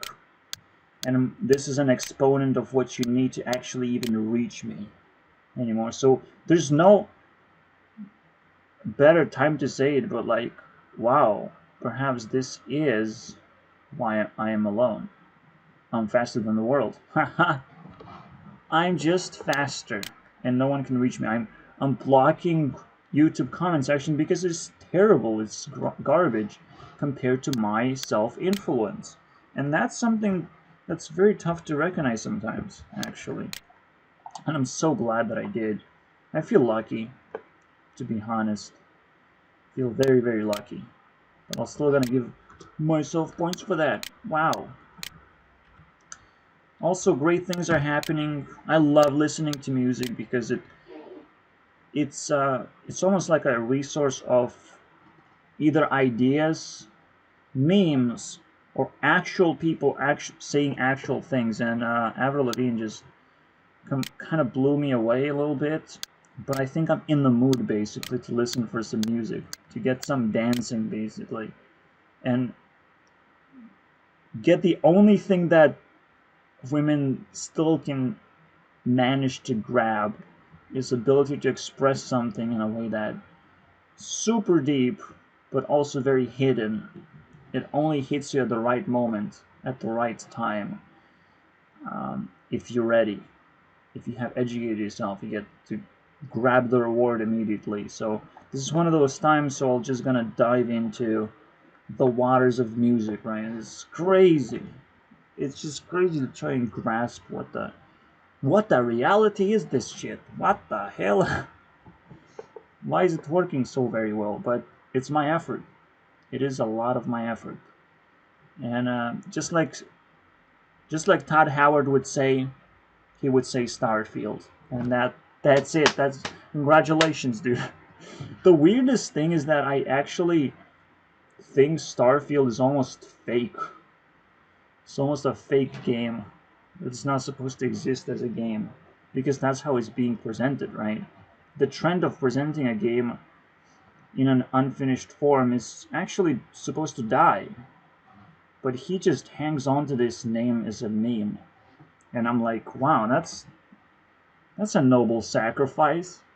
That's kind of weird. It means so many things that I can't even anymore. So yeah, I'll just continue diving and figure out how long is it gonna last in the first place. I mean, Tiffany's just so amazing. Her Karma song is just the best. But the other songs are shit compared to this one. So she also got lucky. And she sits as a secret weapon for third place. So that's nice.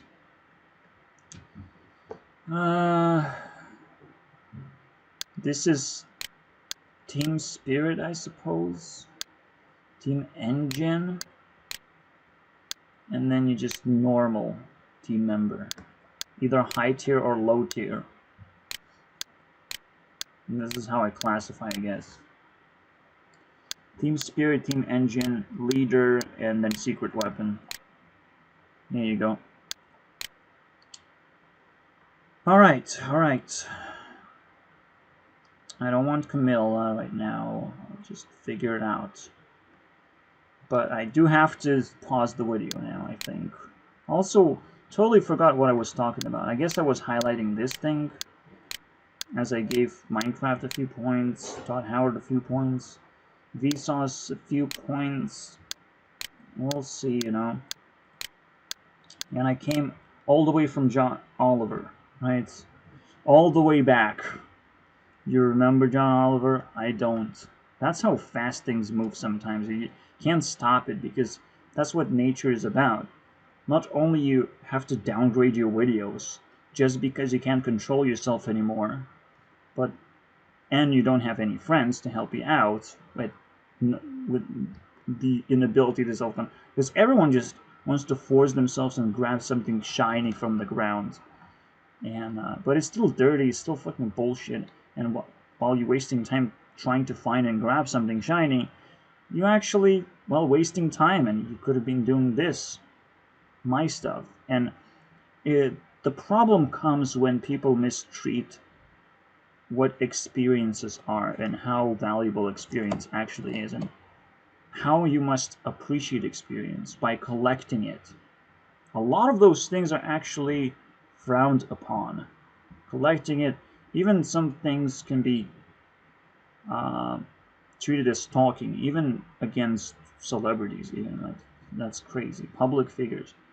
I'm stalking public figures, or I'm a being that's super fan, which I'm neither of those things. I'm trying to appreciate it as much as possible. I'm trying to still be careful not to fall into a pitfall of anti-culture of some kind. But really, I just don't see people do properly with this thing at all. Like it's a terrifying thing because you never know when people are gonna start catching up, and you have to keep an eye on them at that point. You're busy keeping an eye on those really prominent people. So for now that I have freedom to be the best, it's one of those best moments to actually never sleep and never worry about anything. Just this, just stay focused on this, because this is the moment of success, basically the moment where I can grind the shit out of myself to get the best things ever. And honestly, that's another scary thing, but then you start worrying about it. It's a balance thing. Let's not worry about that at all. But yeah, it's still gonna feel lonely pretty much. When nobody's gonna giving you proper competition, none of that shit, because it's all business, and business can be broken down as force. You're forcing yourself to get something out, and you're gonna, get out. Pump and dump tactic. If Bitcoin was up and down over and over again, up and down, up and down, up and down, then you would kind of think that it's actually a good thing to invest into and look into, so you can buy it low and sell it high. They're predictable things, basically. It's almost like gambling. I found the best way to gamble is try and predict something to happen. You're literally loading up a sniper shot and betting really big because you have established a solid prediction because you have observed the patterns. So it's the same thing. I actually had some footage that had my perfect gambling out when I lost 10k and then I win 10k, and I only had started with 5k, but I can restart the game because it's a simulation. It's a lot to explain, but I was capable of changing my strategy and suddenly winning out of nowhere.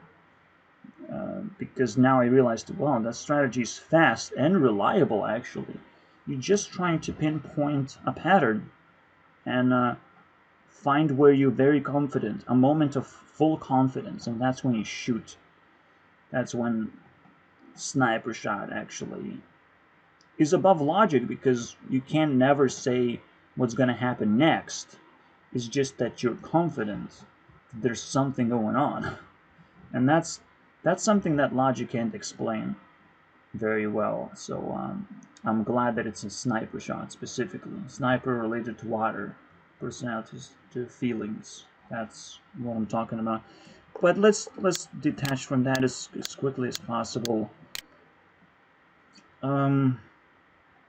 I want to make sure that there's at least 1 hour of just diving deep and not talking about stuff. So let's just stop. See you guys whenever I decide to come back, basically. Besides, I was about to dive into music anyways. I was just about to say, it's a great thing. It's a great thing that I established, and the fact that nobody's in here. I also explained. I explained so many things, and I'm like, wow, there shouldn't be nothing to talk about. So that's great. The only thing to talk about is appreciate that it's empty, it's clean, it's perfect, beautiful. I'm just not sure how to appreciate that yet. But maybe a moment of silence is like level 1 of appreciation, of just like making things as awkward as possible, so your brain starts thinking about how beautiful what you just experienced is, because now it's the ending of like end credits, and you feel so weird watching end credits, right? That's kind of a weird form of evolution of movies, of just putting end credits and still creating this weird moment of self-reflection of what you just watched. Because you don't actually want something to end when you invested 3 hours into it. That's crazy, dude. Alright. So I'm just gonna explore for myself. See you guys whenever I come back. Here I'm gonna show you something that I solved as a puzzle, and it's a really kind of weird puzzle. Basically, you have 2 envelopes, right? And one is bigger 2 times than the other. And this is a Vsauce video, basically, material. Again, pretty cool. And he deserves some points, but because I'm solving this puzzle, you'll see I deserve some credit too. So the answer was no, switching doesn't do anything, and he's wrong. Math is actually right, and not trusting math is pretty fucking stupid. It was pretty simple math, and if you can't make something simple, then you can't trust it anymore. And the only problem that has to be solved is to reinforce why math is correct and not why math is wrong. Anyways, because it seems like, okay, we have an x and 2x, or 1/2 x, basically. Envelope. Problem. But the thing is, you can choose to land here. And you can only make one switch. And the value has to be revealed. A variable x only exists if you actually know the variable in the first place. Then you can plug the variable here. These are two main things that has been overlooked. You can't make the switch just yet until the variable is revealed. Those two things, basically. So, meaning that the probability of 5/4 or plus 25% odds, once your envelope is revealed as 10, you get a chance to technically gamble for either losing $5 or gaining $10. That's your new game, based on the things that you know about the game. But if nothing gets revealed, obviously it's 50-50%, right? And you cannot just make up some math.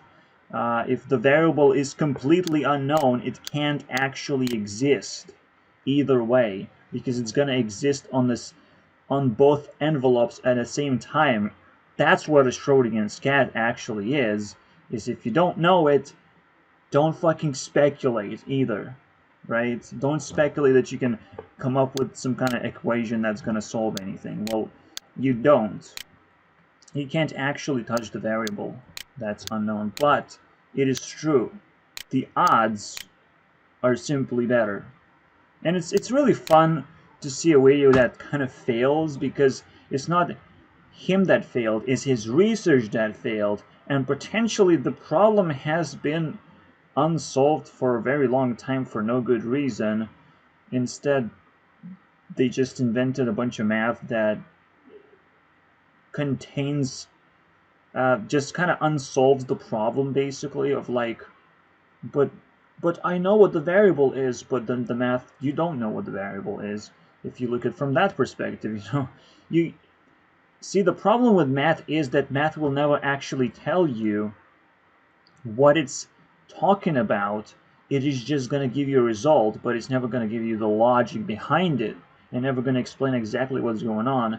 And this is why you have to always switch. Always switch. But that was not the conclusion of the video. The conclusion was there is no reason to switch, because the reason is 0. But the reason was so overcomplicated that I'm like, even though you get points, you also burn in fucking mega fire, just like with the rest of Hearthstone. I'm just saying. And I get more points for that. Thank you very much. See, the crazy thing is, I literally just did the Earth is flat problem, and I feel so fucking exhausted, even though it's a 2 + 2 problem. You reveal $10, and then you play a completely different game. If information gets revealed, the game changes significantly fast. It's ridiculous how you can miss that, and that part of the puzzle is unbelievable, right? But that's the question. What information do you have to work with anymore? And sure, you would think that one envelope is bigger than the other, but you don't know where to start. There is no starting point. There is no x. If there is no starting point, there is no x, because both envelopes will start to cancel each other out, and that also has to be a part of math. And that's probably the math that Vsauce actually showed. Math canceling each other out once you look from the whole perspective. But he didn't went all the way through and actually explain that it's true. It's still good odds to switch once something gets revealed. And it's so weird too, because sure, like, you get revealed information, why should you switch? You started with a random envelope anyways, and you were gonna end up with just the opposite of your random choice. What's the point? Right? But that's the crazy part. Crazy part about this thing is that it just doesn't matter. Because you're trying to uncover the other side of the information about the game, and the loss is not actually that big, so you can actually spend money to do it, right? That's the real thing. That's a completely new concept, by the way, and this is why it was so difficult to figure out. So revealing full information is not a loss in profit. That's the important thing, is that you actually, well, if you're not gonna lose by switching, then if it's possible, you're just gonna reveal all the information. That's the only beneficial thing that you can do to yourself, while at the same time playing a stupid game, somewhat stupid game of just whether you're gonna win technically. This is why it feels like a win-and-win situation, because you can't lose. You can't lose by switching. It's always going to be random anyways. But there is a that's another perspective which is a lot deeper. Technically, you can't win, but you can't lose either. It gets so confusing so very fast. It's like quicksand trying to capture you, and trying to capture your confidence, most importantly. Right? You should. This is a really, really good puzzle. I'm so impressed. In relation to the other envelope, by the way. But the X envelope is the one that you choose, and then you have to make the switch anyways. You still have to make the switch. It's ridiculous. Just to reveal what kind of game you're playing. But technically, because there is no loss, there's no actual loss, and you shouldn't actually switch, why should you switch, right? Why should you uncover information? It's just more hassle, right? That's where my confidence goes to zero. How is this possible? But the game changes because there's a mystery, right? That has to be solved for every player. Even if you're just switching envelopes between each other, you're actually revealing a mystery of how much money you get. It's just that simple. But it feels really, really weird, doesn't it? So let me try and put it one more time in a very simple case. But again, only thing you have to remember is that you're playing this bet, basically. You're putting this bet to reveal what kind of game you have been playing this whole time, based on which envelope you picked, which doesn't matter because these are not your choices. Your choice is something. It's weird because there's another weird factor, obviously. There's another X, technically. And this is a winning X. It's almost like it's trying to tell you that there's going to be a huge difference, and fuck. You can see me trying to actually explain it. It is like super quicksand, but then we still didn't explain it fully, or in a sequence of events that would give you a satisfying ending. This is so fucking crazy, though. How can you reveal an X and now solve half of the puzzle by creating an X in the first place, right? And now you know that you can bet that X and get more in return, very likely. Because that's the problem. That's the real problem of the game. Is by trying to reveal the game, you have a chance to win now. It's not the envelope that you're revealing, but you're revealing what was the game about, which numbers it used. Did it use 5 and 10, or did it use 10 and 20? Right? That's the actual revelation here. So because it used $30 in total, the game actually should sound a little bit differently than you would normally expect it to sound like. Yeah, or like $15 in total. For some reason, being able to divide the number or to multiply the number actually allows the game to glitch, basically, and give you some winnings. So there's actually some kind of glitch literally going on. I didn't just use this word just to sound dramatic. There's actually a glitch based on multiplication and division. So that's pretty scary. Wow. You could technically think that the odds are still the same, but then the question is, wait, I bet $5. I'm betting $5 because that's the only risk that I have for a 50-50% chance. However, I think the problem can solve itself out quite quickly when you realize you are in a two-game... okay, let's restart the whole puzzle. There can be 3 outcomes, actually. Right? Because if you're capable of switching here in the first place, but it still doesn't make sense. Holy shit! What a fucking hellhole.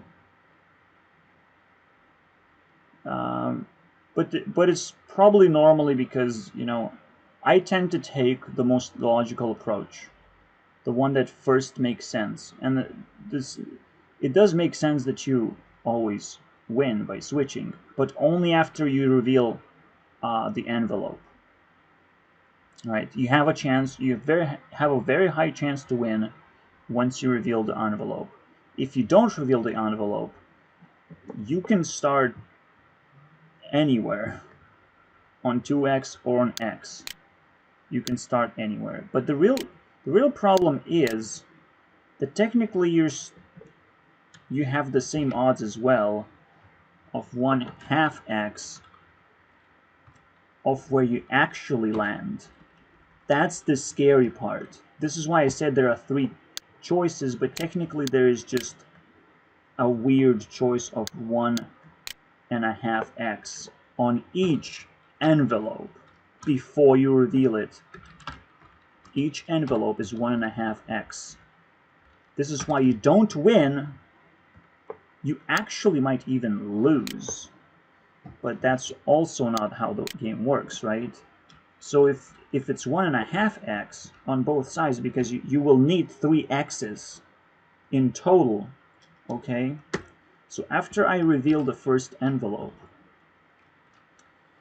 it will still be 1.5 x because I still don't know anything about this thing. But now I still have to keep the integrity, though, right, of the x. And it's such a weird thing. Like you would think that it would cancel out. as well. Why is it so confusing? What is the next step?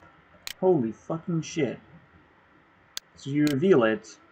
What happens to the next envelope? Because that's the information that you do have, is that envelopes in total contain 3x. And splitting them in half is a little bit absurd, right? Because there are two outcomes. But this is a way to create a probable outcome. If you're gonna get 1.5x, which is not what the game started you with in the Vsauce video. That's the first thing that Vsauce should have actually highlighted. That you will get 1.5x, and the actual x that we're talking about is the game value, or smallest value. So when he was explaining the puzzle, basically, and now I have to find the video, by the way. So you get to watch it, library, history. Should you switch? And the answer is no. Yeah, okay, he tricked me, basically. He actually tricked me. But it's a very deep problem, because it fundamentally asks you to define a definition, which is quite fun to do, actually. To go back all the way to very simple problems and be like, wait, how do we define this so it actually makes sense? It's almost like a creation of language, basically. If you can solve these problems in a snap and understand how to put them together so these automatically solve themselves, you don't have a good language, or you don't have a good understanding of maths. So x is the smallest value of the game, and you will automatically earn either 1 or 2x, right? But we can say 1.5. So switching, now you realize you can get either 1 or 2. Switching doesn't do anything, and revealing, sadly, doesn't do anything. Now the question is, why revealing doesn't do anything? That's what we have to figure out now. Because now I said, okay, we can reveal $10. Now you will feel that, oh, the next value can be $20, or it could be $5, right? You will now be able to gamble your $10. And for some reason, you shouldn't. You can't. Because you should have gained the other value as well. See, the thing is that you could have gotten not $10, but Revelation now gives you $10 anyways. This is weird. All of a sudden we're back to the same problem where we are earning something. Because the game has been locked. This game still has been locked, because now you have revealed a value that actually tells you a very solid set of solutions, right? You should always gamble what you just gained, because now you're revealing a completely different thing. So I was right, basically. And I should always pick that as an answer, basically. As much as I'm trying to, like, do something here with this. So yeah, this is the... But yeah, it's so annoying that this smallest value doesn't even get used. Right? You're still gonna... But yeah, that's what I highlighted. It's so annoying. Holy shit. But the conclusion is still the same. As much as you try to break the conclusion, you have to always switch, because you get something revealed. Now, yes. So for some reason, revealing does do something. So we cannot disprove it. Revealing does something y. Okay, so why would revealing a number mean a lot of things, basically? We have to understand this. And this one is a lot more difficult. This is a lot deeper. Because you could reveal any number at all. And you can always divide it by 2 or multiply it by 2. It's crazy. And you could have picked the other envelope. What kind of information are you actually getting about the... Well, you get information about the other envelope. That's the whole point. That's the whole fucking point. It's the moment you have a revealed envelope, you have information about the other envelope. That's it. Right? But you still haven't gotten a higher range of a choice either. How would revealing $10 give you any sort of a victory over a game? This is why I said you're always gonna get 1.5. Always. Always. Regardless of what happens here, you're just gonna end up with 1.5. Based on the smallest value of the game. Always. So trying to reveal the game, but the game has changed all of a sudden. It flipped, right? Like, what the hell is going on? That is crazy.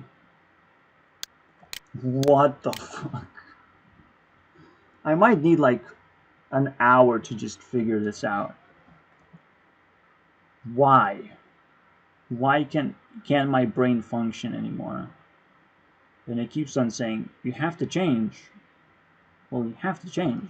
There's no way.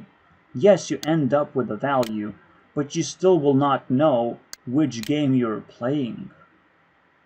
See, the information almost like overhauls itself and destroys this whole chunk as invalid or useless, completely pointless. Almost like forcing you to reveal maximum amount of information for no reason. It's unbelievable.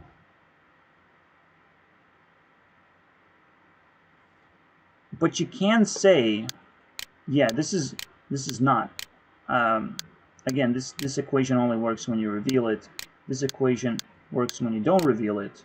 But that's what you expect to get. It's x of the smallest value. So but that's the idea, right? That's always the idea. It's actually juggling those values to actually be able to get 1.5. Otherwise, if you just land on x, you're gonna get x, right? Because switching has these possibilities now, and you always have to get the maximum value, which is 1.5. That's the whole point, finally. You get it now, right? You fucking get it now. An average person is supposed to win 1.5, which is impossible. So switching doesn't actually matter. That's the point. Because the value actually, that's why I said the division actually matters. Division actually matters. On average, you're going to get 1.5, but instead you get something less or more by default.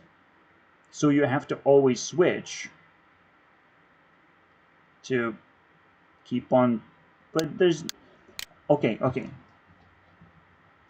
Now saying that you have to always switch makes no sense still, even though you get $10 now. So now we have to figure out why. Not only we have a problem of like, what is the definition of 1.5? That was a problem for a long time now. 1.5 was a problem because it immediately snaps to either value, basically. because these are probabilities technically that has been kind of punched into a value. And usually you don't want to do that.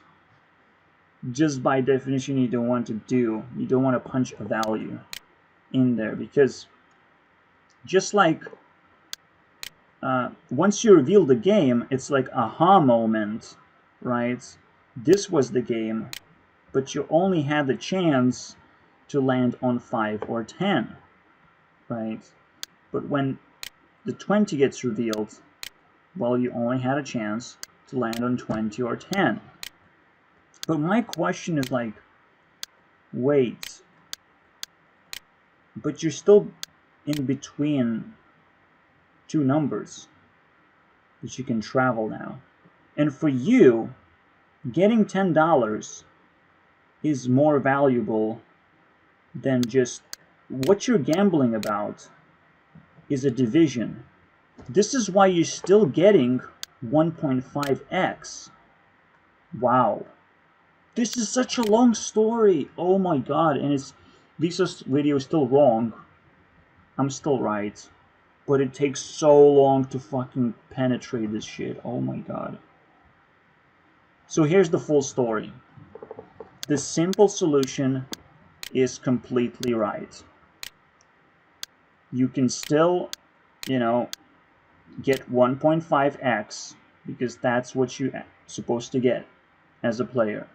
This is what you're supposed to get, meaning that you will always switch because that's just what you have to do to reveal all the information, even though it doesn't seem to make sense. You still have to do it to reveal information. So technically only this part matters, right? Where you're stuck on a value and you're stuck with the odds and you're stuck with the simple solution, and we're not overlooking anything either. We have revealed the X and we're going for the next step. Basically, we know what the next envelope is about. It's about half with the same odds, because now the odds of like choosing what the game is going to be about. However, right, there's one more thing that I'm realizing. Even though the game is chosen, right, there's one more thing that has happened. There are a few more numbers that we have not taken care of yet. Imagine this. These numbers actually exist. I believe a 10 as well. Where a 20 divides itself in a half and 5 divides itself in a half because of the odds that we have still as we reveal 10. There's something going on with the division, basically. It divides itself for whatever reason. We definitely don't get an average of 10 though, so just it doesn't feel like the right path to walk through. Holy fucking shit. This is a fucking miracle puzzle, baby. I'll go in my fucking dungeon and try and figure it out in a way that it cracks the new letter from the Matrix, basically, that we can add into our language for once. Like, that's it. This shit is important. This is one of those fucking white rabbits that I have to chase, because it has to be a part of a language. Otherwise, we're doing something wrong in our brains, basically. That's the whole point, really, is making sure that this is obvious, and this is not even close to obvious. Not even close. And it has so many unique twists that, wow, I'm just speechless, actually. Like, wow. I have been punched so many times. I'm not necessarily gonna reduce the points because I discovered that it's very difficult, but I'm under fire for sure for wasting people's time. And I'm like, I can't actually give you a decent answer for this at all. at all. But it is true, like, you don't have a choice of what kind of game it is. But you do have a choice of whether you want to reveal that or not. And again, this is always going to be true. You're going to switch, and the outcome is still going to be the same. But the probability of a game is actually a little bit different than you would think, I believe. So you have to now reveal... It's a different probability, I think. I think it's different. Because the game can actually trick you. Because there are two games that could have been played, there are also multiple outcomes of what you could have gotten in the first place. So you could have gotten 10, right? But you could have gotten 5 or 20 based on what the game was, right? This is why it splits in such a complicated mess. Besides, you don't know. That's the whole point. That's the whole point right here. The real problem is that what you reveal is still 1.5x on average. This is not the smallest value. This is not something you just set in stone and be like, this is what the game is about. No. This is in the middle of something you don't actually understand. Yeah, and it could have been 2x or 1x as well, meaning that it could have been $20 or $5, but why wouldn't it just align properly? Well, that's where the confusion comes in. There has to be a way to actually explain this, and I'm gonna try it, because that's the whole point, is just trying to explain it in a way that is obvious. Otherwise, like, this is terrifying. Because this is a terrifyingly simple problem, right? There's one envelope with x and another envelope with 2x. So why wouldn't you switch? Okay, let's start it all over again. There's one more thing that we can test in real time. These envelopes are hidden. I can either pick one or the other. And now I get to kind of label that as well, right? The game is also picked. But that's the idea, right? When you reveal this number x. So let's not confuse these things, okay?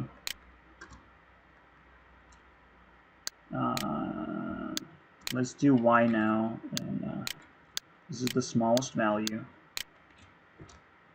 Well, the x is actually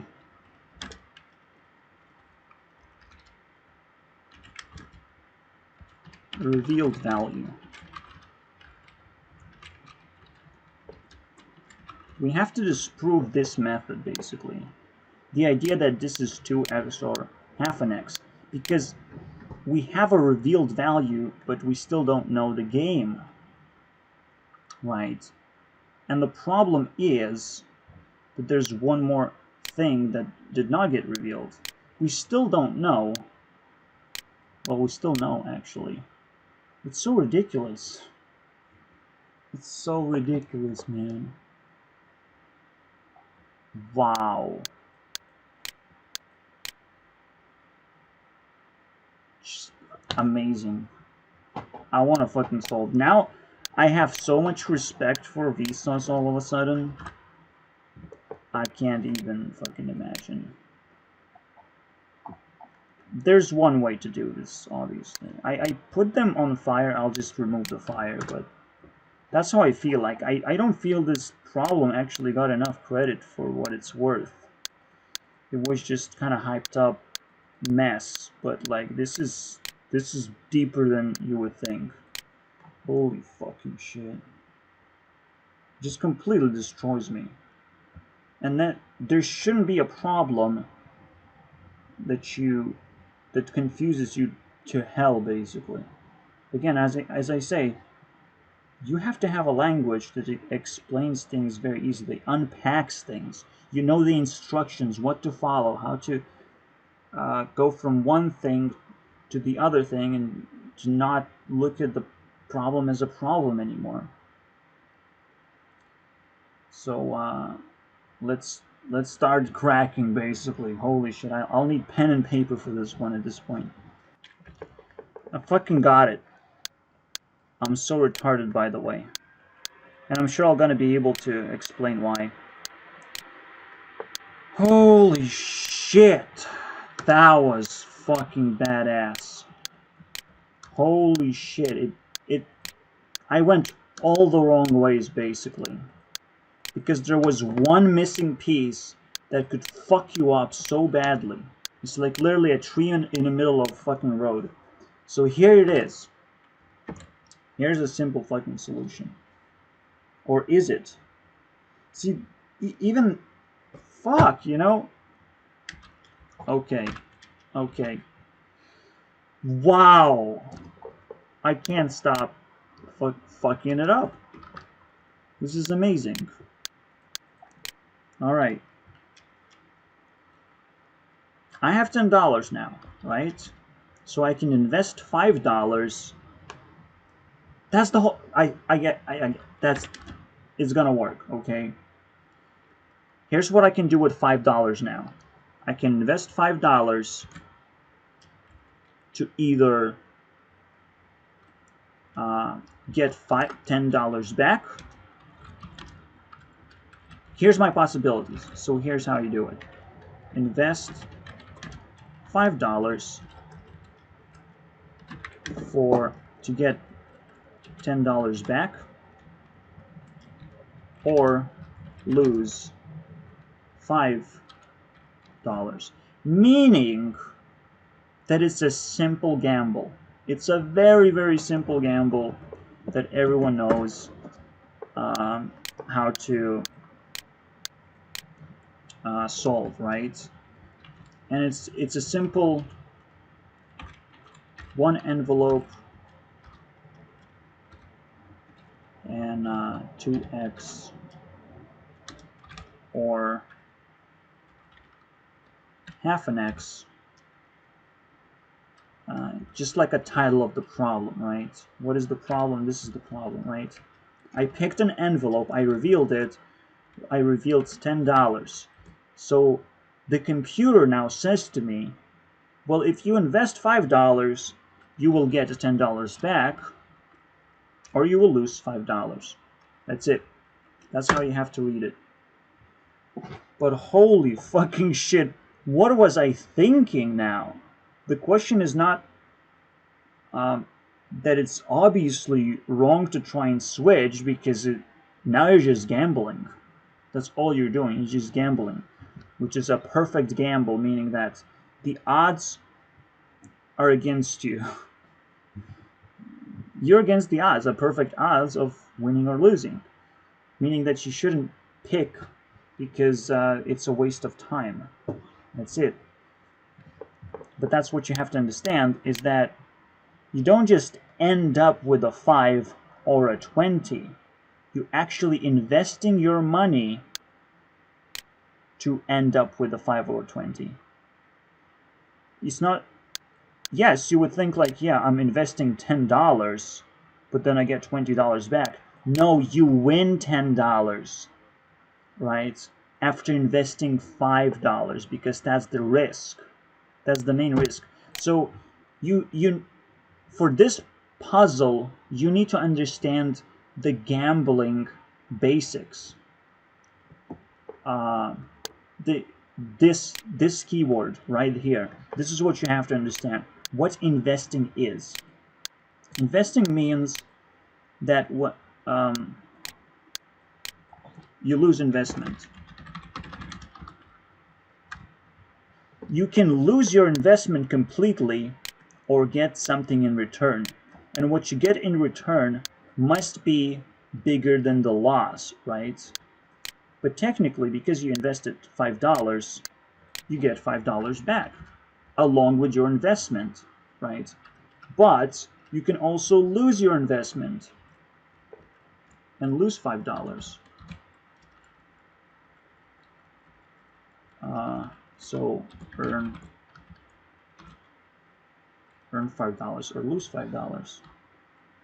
That's the investment, right?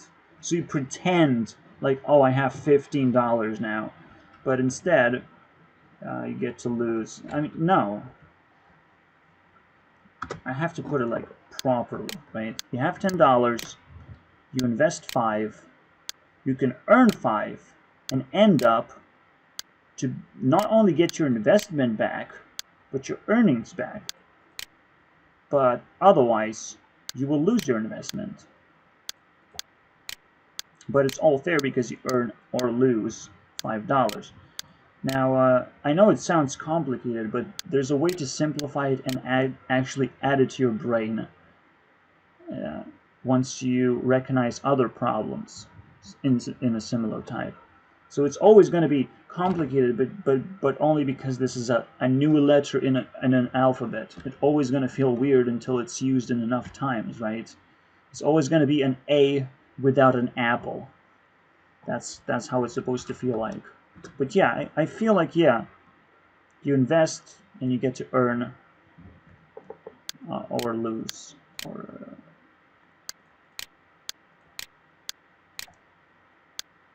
or lose both, basically, because that's what it feels like, right? You're losing both. You're losing both the investment and the ability to earn the $10, and you're also losing the investment. But because it's a gamble, it's the same odds. It's kind of interesting. But the main thing you have to understand, right? This is how it looks like in general. So it's also very good to keep this, to multiply this arrow, so you know what actually it looks like. It looks like 5 or 20, meaning that if you do this, you get the investment value, right, of $5, and then you recognize I can also win this, because that's what the game allows me to do, is invest money, which finally I can understand it in a weird way. But you have to understand that this is a puzzle, this is a paradox, this has twisted my mind so radically for 30 minutes. Please. Wonderful news, I finally have something tangible, basically. I'm very glad.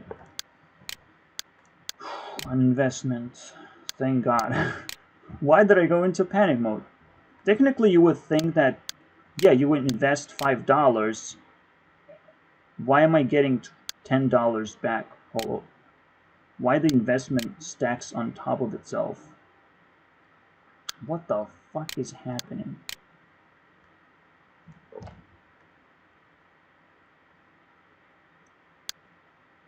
Or did I mess something up?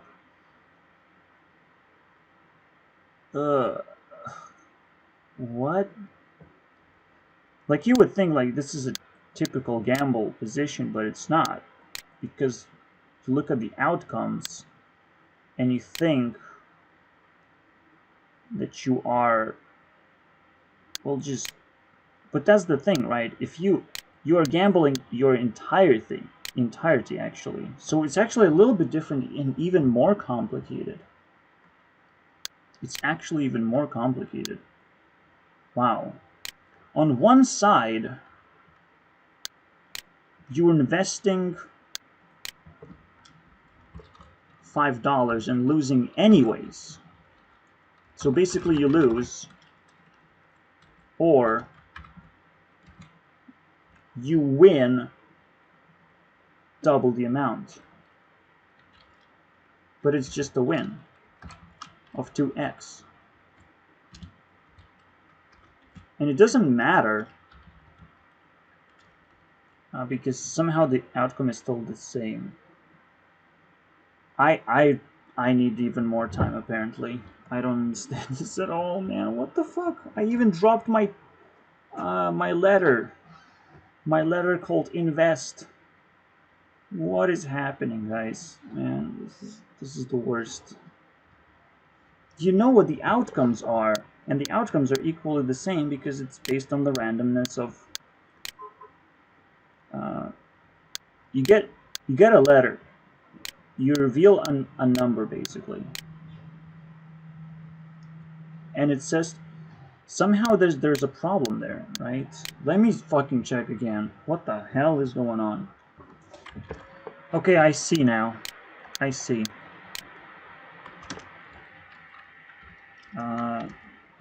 There's an inherent value basically of $5. So the $5 investment actually is something that you already don't have, and it's already something already invested. But if you choose to actually activate the investment in order to switch, you have to also pay $5. It's actually not an investment. It's just something that just is weird. And technically that means that you can't actually win anything.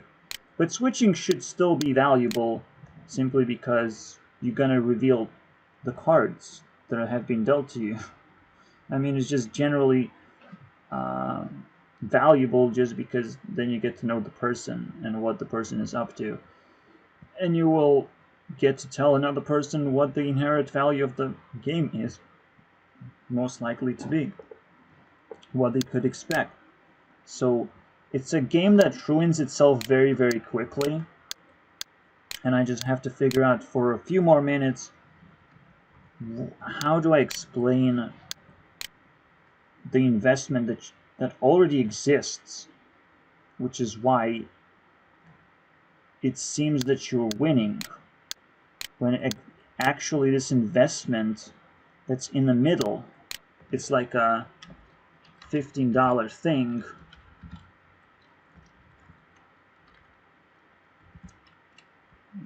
But how do you divide those probabilities together to make any sense of this thing? How does this happen? That's the question, right? How do I put it together? How do I label things as well to make sense of this? Because usually it's going to be a right solution anyways. And it might be just a crazy solution where it tells so much about reality that, you know, one of those epic puzzles that I have been waiting for quite a long time. So I still have to figure that out. See, the crazy part is that this game cannot be simulated most of the time. Most of the time, if you try to make a simulation, you can actually always expect to win most of the time. Because that's the point. Even though the computer knows what the game is being played, because you don't know what game is being played, by revealing the full game, the full purpose of the game, you're actually winning the money. It is actually true. Like, it's literally that simple. You are winning by switching, but switching also, see, that's the whole point. Is the most beautiful thing ever, right? X can be revealed immediately, right? But now you have to reveal this. In order to reveal this, to reveal this entire thing, right? To do, you're technically doing something with the X, right? And you don't actually know which one. This is an X. This OR is, we can say a Y now. An unknown value, basically. So it also has to be revealed.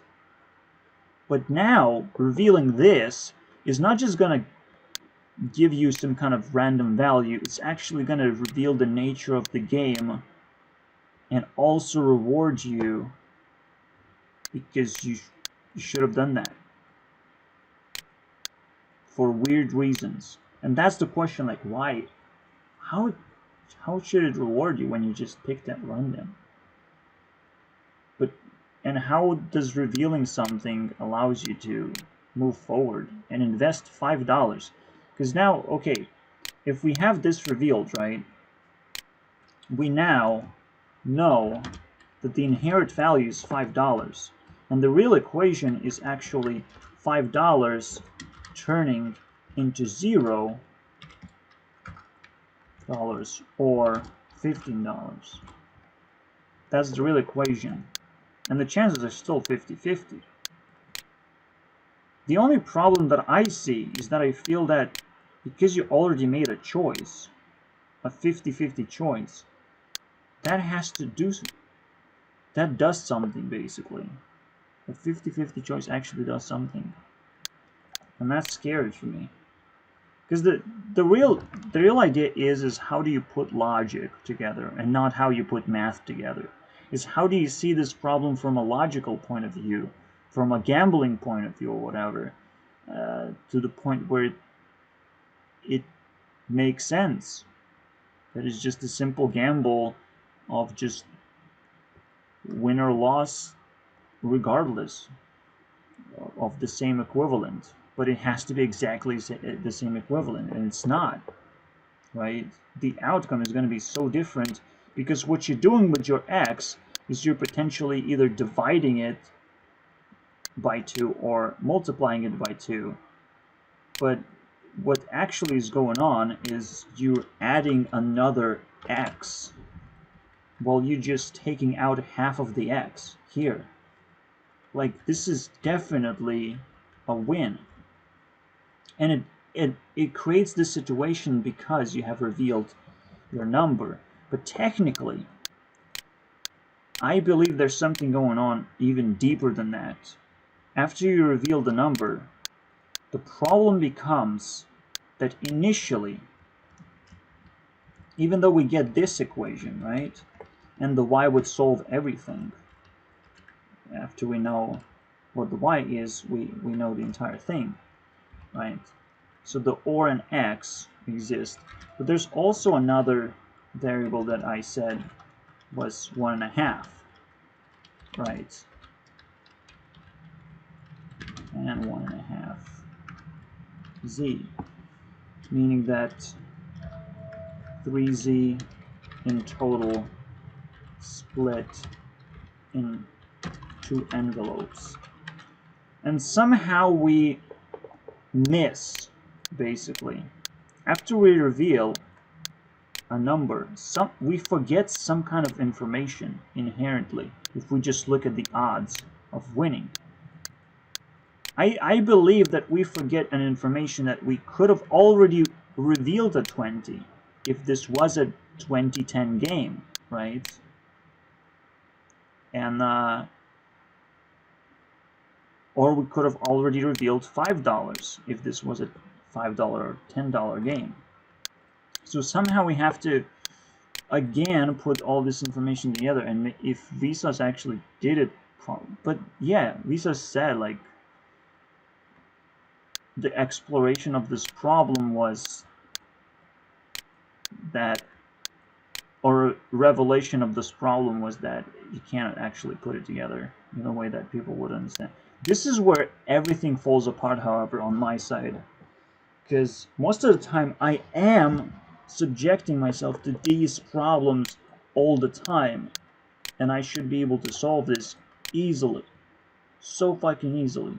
All of that you see is this exact problem repeated over and over again.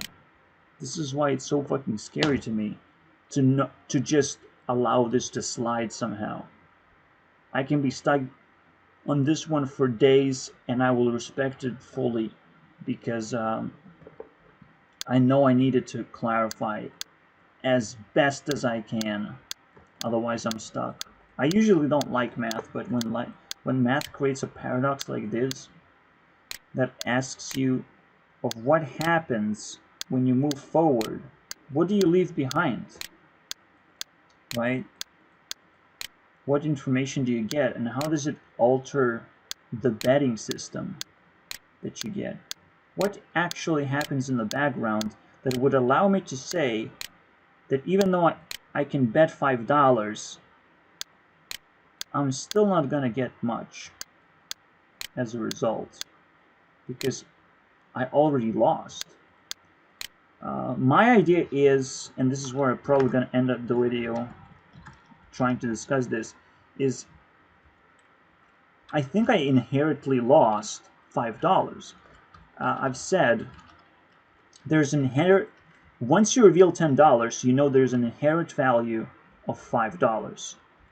Basically $5 inherently.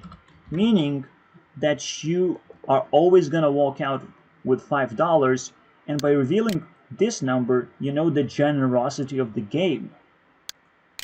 Meaning, if the game would be even more generous, it would have given you that $5 and automatically gambled you those $5 to win $10. But you lost the gamble. See, that's the point. The gamble is already made, and switching doesn't matter. That's it. You already switched. Revelation doesn't mean anything. Alright. Here you go. That's it. That's it. The gamble is already made. That's the scariest statement ever, dude. Because I still have to crack it. I still have to explain why it's already made. Why it's the scariest thing ever. And why this doesn't matter anymore. This is not what the gamble is about. You don't just spend $5 to try and win by revealing the game. Even though the game is still not revealed, it's, you don't know the game still by revealing one number. It's only when you reveal both numbers you figure it out. The game is, which is so weird. It's so fucking weird. Being on the edge as well is like fucking, oh my god. See, the biggest problem of this whole thing, if you put this in a vacuum, it actually works as like good odds positive to you. So my problem is trying to prove that this was never a vacuum. This was like a predetermined. And somehow odds play out properly. And I do forget something, basically. By revealing something, I forget something. And it gets a bit too confusing for me to hold it all in my head, basically. It's kind of weird. It's so weird. Because again, if the game is not revealed, if it can be anything, it happens that you have great odds to win. No. Please. For fuck's sake. Nothing I say actually works. And that's when you know the problem just bleeds you. Just bleeds everything that you're doing in life. Just completely like asks you, what the fuck is this? Or maybe it's just the final boss. I have never faced this challenge before, believe me. This is amazing. There's something so obvious and there's something so obviously missing that my brain is supposed to think about. But if I'm missing that, I'm also missing every single time I encounter this problem in the first place. It's crazy. It's unbelievable. And it's so much deeper than just some Monty paradox, right? Where you get something revealed that's not what you picked. That's a whole different thing, right? Monty paradox is a door being revealed on your opponent's side, technically. So now, you know that because your opponent is weaker, you switch to your opponent. It's so much easier than this problem, which almost can't be explained for some reason, even though it's less doors, right? It's supposed to be easier, but it's almost like the same problem here. If you don't know what plus is supposed to do, how are you supposed to work out the result, right? You will never know what the result is. It's an error, right? So we can start with this and try and like work out why this is the greatest problem of all time, and it completely destroyed me. And also, it's worse than Hearthstone because Hearthstone always fucking does that. It always gives me a problem that I cannot fucking solve. Why are these things connected? Why am I being thrown into a matrix with the greatest puzzles of all time? What is happening? Please, someone save me. Well, I'm gonna save myself, but probably will take a week to give you guys a conclusion on this same video, so bear with me. The first thing that I would like to do, right, is to do very simple thought experiment, right? You can win. Again, you must not forget that there's an inherent win, basically, that gets revealed. So a lot of information gets revealed after the first draw, right? So you have an inherent win of $5. And those $5 could be duplicated because the inherent win could have actually been 10, but because 10 got revealed, you get 5, meaning that by switching you actually still getting, but would you still get money for switching, right? That's the crazy part, because the gamble says yes, but somehow the gamble is already made. What? You don't know. And again, I will watch the entirety of the video, and if he cannot explain it, and the video just crashes at a paradox, holy shit, and I can't explain it. And we're both in trouble now. And police is now starting to handcuff everyone until they fucking solve the problem. Because that's usually what would happen in a society. If a problem happens, everyone just handcuffed. You're under arrest. I am under arrest. Everyone goes to prison now until we fucking solve this problem. We basically die. Because society would want perfection, right? And that's the problem with the society. The biggest problem is that memes will happen, and we literally will kill ourselves for fucking the smallest of things at some point. It's gonna be nuts, but the idea is that we're gonna reach the perfection of resources. So technically, death will take a completely different form, and it will be even creepier than it already is. Because how do you kill yourself properly? How do you do this bullet to the face, almost there choice of like, you can instantly die, but how do you make the choice? It's just as big of a paradox as anything else. You know, I'm working with paradoxes every day. This is the thing that I love it so much. And I'm like, I can't appreciate visas just enough, right? It's just like an infinite valley of a river that I can't stop anymore. I'm like, I found my love. Oh my god. So beautiful. It's math. It always has been math. Thank you. Thank you for revealing that to me. And I'm so happy that you're not in Minecraft team. Holy shit. But at any point they can actually come up with the same bullshit out of nowhere. Some dude just starts kicking my face. I bet it's gonna be the Skyrim guy. Mm-hmm. Yeah, he's prominent. See, the problem is, the real problem is, look at it this way. Here, I think I did it. I think I feel really good about this. Remember, we started with 1.5, right? And then we get revealed 10. What the fuck is that? Right? Did we won or did we lost?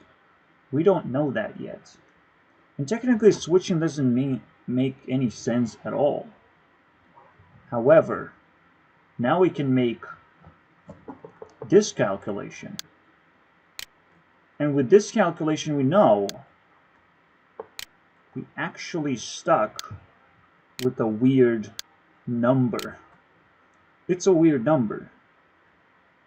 Like if it would be 1.5, we would know that the other number is also 1.5. But it's not. See, the probability promises that you're gonna end up with 1.5 winnings on average. And ending up with a 10 is weird. Because now you can... Now the game switches on completely differently. It's weird. Because if the game has inherent total of 10, then you should have won $15 instead. Weird, right? But you end up with 10. Like, you don't want that. Same goes if nothing goes, because it's the same 10 that's always going to get revealed. That's the problem. I can't reveal anything else, because revealing X is just simply defining what X is maybe going to be about, right? But there's another mystery that from a player standpoint is completely solid. It's a solid mystery, right? Meaning that a switch is still supposed to happen. But how do you explain that properly in a way that, you know, you connect that 1.5 and you say that, yeah, that's your odds of winning, but you got $10. So the fact that you're gonna get 25%, yes. So you can see how you want to approach the number 1.5. Because most of the time you're gonna end up with either 1x, or rather 1z, or 2z, right?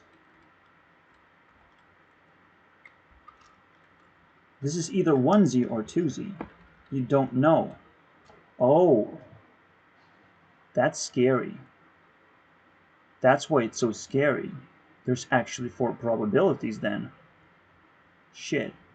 Because this wasn't revealed, you don't know the full game anyways. So you don't know what the full impact of this is. Fuck. This is messed up, man. Wow. Wow. Well, basically the idea that I revealed an X and then I can interlap these puzzles is bullshit. It makes no sense. It feels like it's true, right? Like you got 1.5, you get 1.5z most of the time. So you always have to switch because you want to get 1.5z, because the envelopes are the same. So why would you switch? Right? The probabilities are already set to be the same.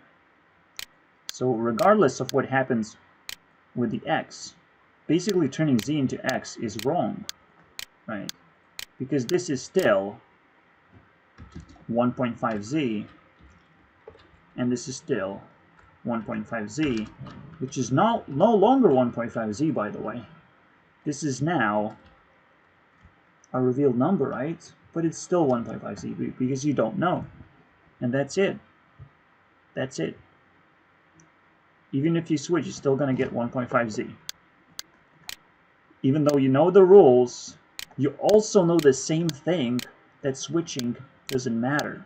That's where the paradox is. That's it. Finally. Finally, dude. We don't even need numbers for this. But numbers kind of help. And I guess I'll leave this one as well. Anything. That's it. This is it. Right there. Yeah, it's also an X, and it feels really cool that you're going to be able to look at it from that perspective, right? You're going to be able to do this. Take an X and look at it from this perspective. But from this perspective, you also know that the game is equal.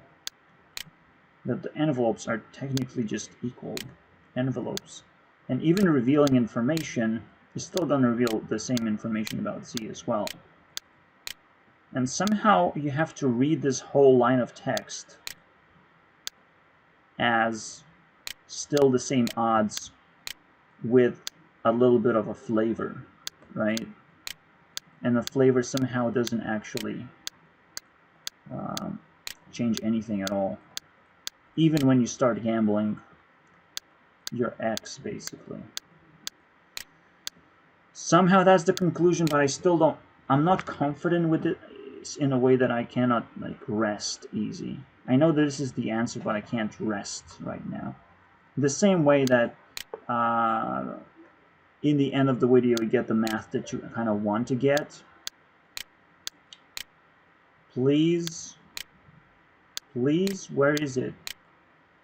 So this, the equation of 0, which is a pretty long equation, by the way. Where does it end? What is it? Come on, just give me the looks, man. This is how it looks like, right? Because it doesn't add anything after the equality sign. Like, fuck you, dude. I'll actually have to do this. There we go. Full equation, finally. So he gives that, and I didn't actually finish the video, and I don't think he gives anything better than that. Jesus Christ. Okay, I get it. He kind of gets the idea, but he cannot put it down like this. Like neatly as I put it. In my brain, at least. This is how it would fit. In my brain. This is not exactly finished, because this is also the same idea. This is also an OR. But the idea is that you have picked something. Okay. And somehow we split. So the thing is, he is talking about perspective as well. And my problem is, how do you add this to your perspective to be able to actually see things like that? That's crazy.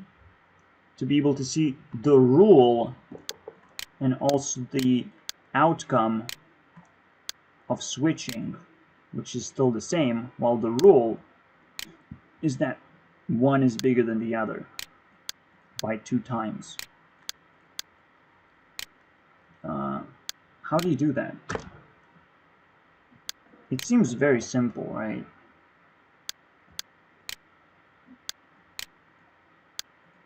You just simply do this. And you're not revealing an X. You have to reveal both sides, basically. It's like an X-wing, basically.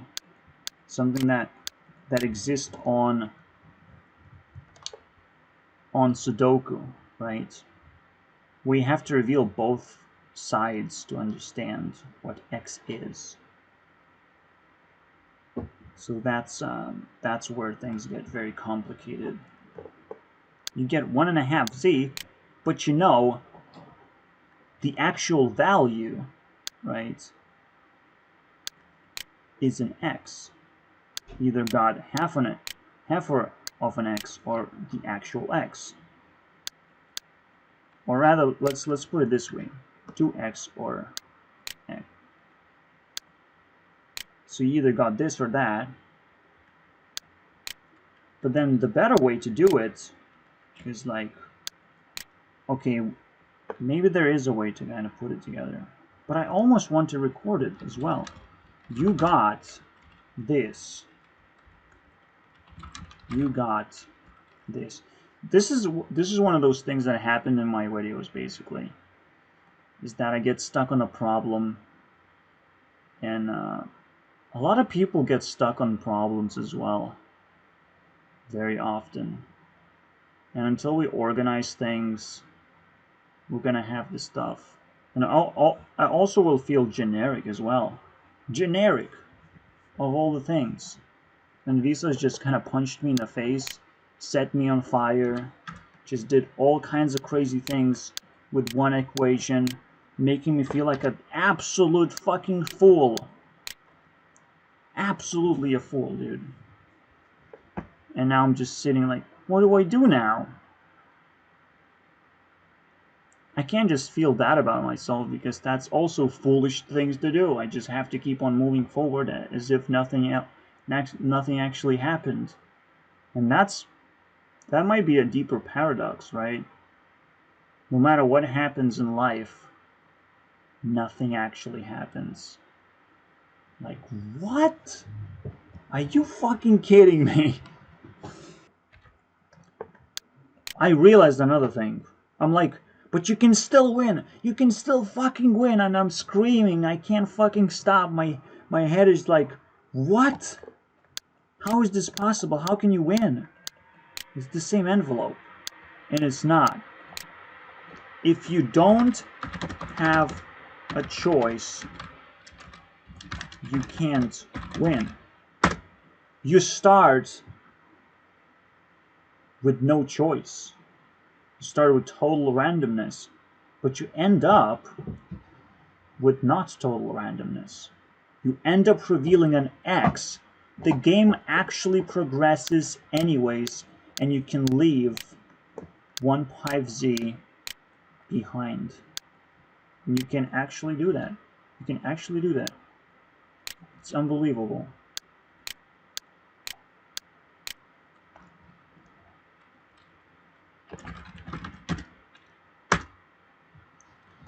The only question is like, does defining X undefines itself somehow, or undefines the other envelope somehow? Because you just look at the simple rule, right? But you don't look at the consequences of revealing something. But that's the cool part of what I felt again, of like, you have two totally random envelopes. They can be totally random. You don't even know what is the inherent win, basically. What is the minimum win that you're gonna get? It's totally random. So you don't actually have a choice. You just pick an envelope, right? You just pick whatever is convenient. You don't actually have a choice, even though you think you have a choice. And you can't win. But all of a sudden, now the information has been revealed. This is why I'm so fucking frustrated. Now there has to be a way to win, right? It makes no fucking sense. Now I'm still back in the same thing. I haven't solved the problem as much as I wanted to say that, yeah, both envelopes are the same thing. But are they? Because the moment you reveal something, it turns into an X, even though it still remains 1.5Z in terms of probability. But now the X has its own game that it plays, and the question is, how does the game combine those values together and relate them as well? And this is something that I can't just put in my mind properly. So I don't know how to define relationships like that. Maybe we found love. Wow, it's unbelievable. We can go one step backwards, as I've said. We can do the goat thing, right? So let's put the goat example now. There are 3 doors, and 1 out of 3 Z, or 1 out of 3 Z, and then repeat the last door. 3 doors. One contains a car, or a prize that you want to get, basically. You pick a door. Alright. So now it turns into you versus an opponent. Now you picked the door. Right?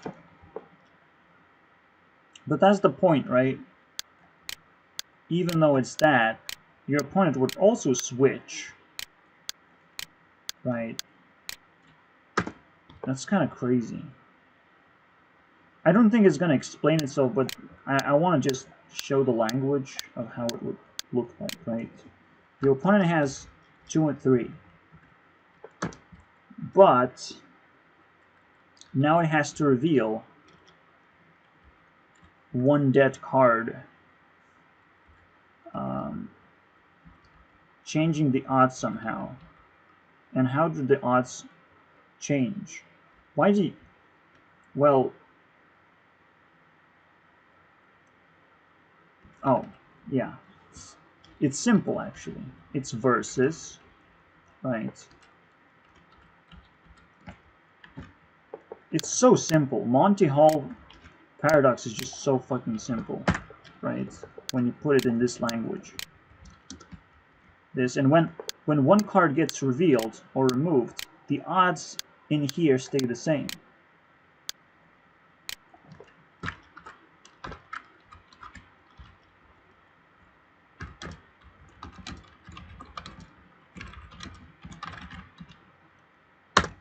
Here you go. That's it. And this is why you switch.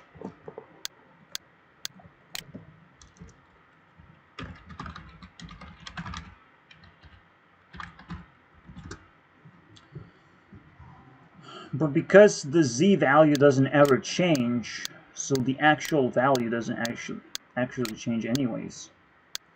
And your expectations don't change either, despite you knowing something else. Somehow the expectation itself overrides the rule. Meaning that the odds are actually more messed up than you would think. And there's a way to actually prove this somehow. And that's it. And you know what the result is going to be. Like, you can't win.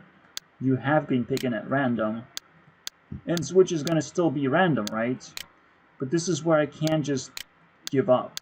Because it feels that there's something missing. There's something so terribly missing. When Monty Hall with 3 doors and a reveal to make your opponent weaker, and you switch to become your opponent, that's amazing. That's a simple fucking solution. And this cannot just expand using the same language. I can't understand. This is unbelievable.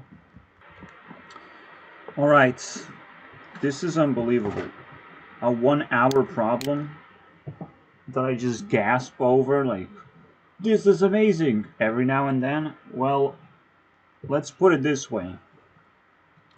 You reveal a $10. This could be either X or 2X. You don't know how to label this thing, but you know that it's either X or 2X. Likewise, it gets a little bit more complicated because it turns into 2X if it's X, and if it's 2X, it turns into an X. We know that much as well, but just revealing $10 doesn't actually reveal which scenario you have. In fact, you almost don't care. You almost care about what it turns into, how it transforms. It divides and multiplies your number. And then it's like, what? We're still back in the same conclusion all the time. Every single time in the same conclusion that you have to switch for some fucking reason. But the games are so different. The games are so incredibly different, and you see why. There's another problem, and you have to be able to create the same problem in many, many ways. So let's do it one more time. Until it clicks for you, right? Until you find a combination of ways that really describes what the actual problem is. So on average, our probability is 1.5x switching to 1.5x. So in this case, we're dealing with something that, well, is just as likely. Like, it doesn't matter which 2 cards are on the table. You have picked at random, you're going to end up with random, right? You're going to either exchange 2x for x, or you're going to exchange x for 2x. Now, so that would be the answer, right? That would be the logical answer. Let's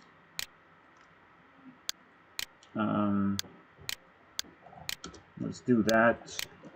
So, however, if you reveal x,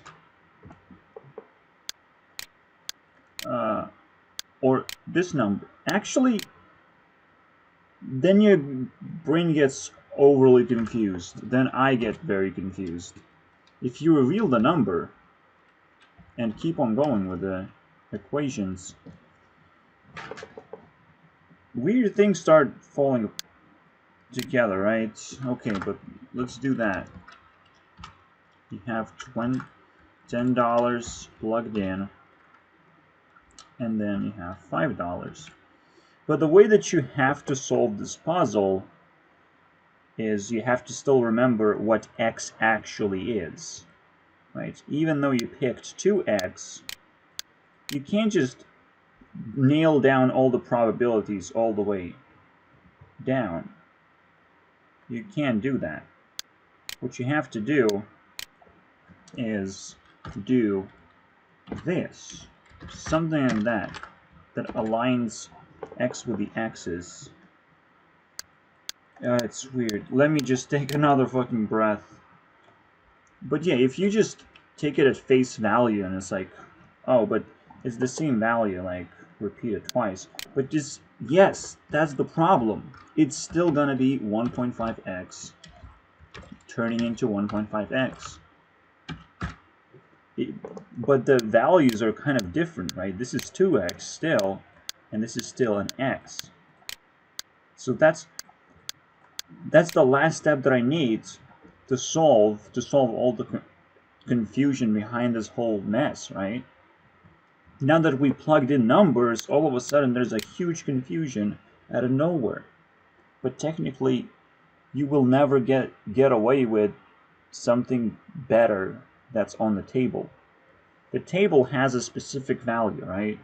The table has $30 here and $15 here.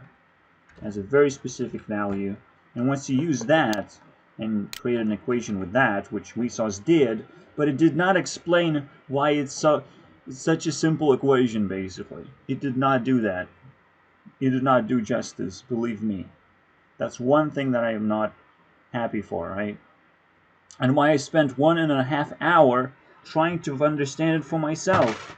Because someone just fucking did a half-ass job at it, and now I'm fucking dead inside, basically.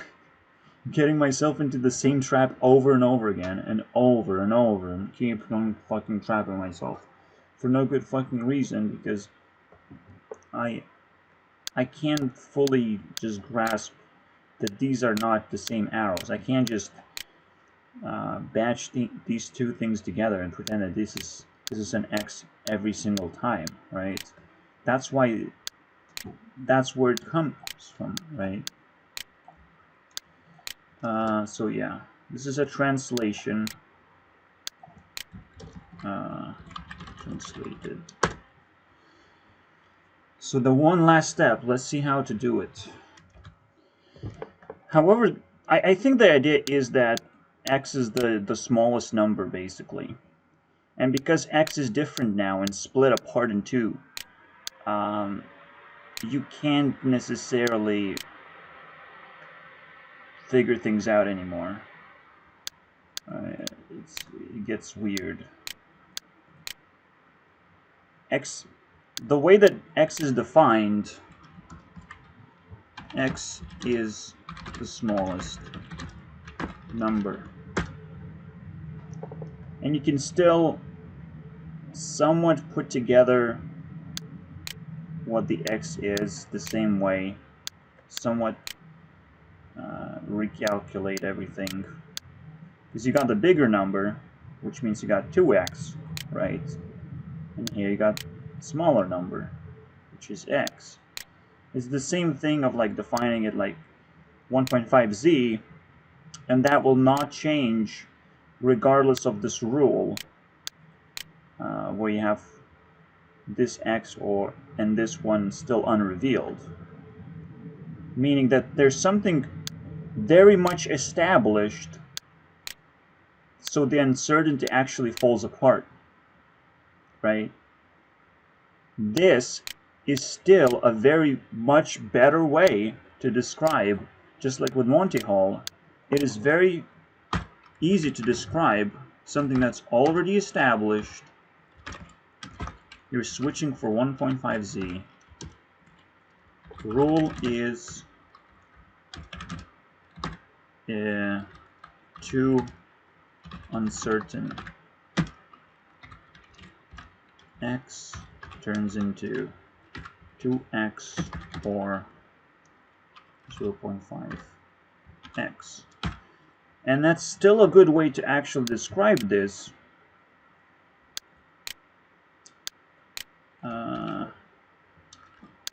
Right, that's it. But this rule is too uncertain.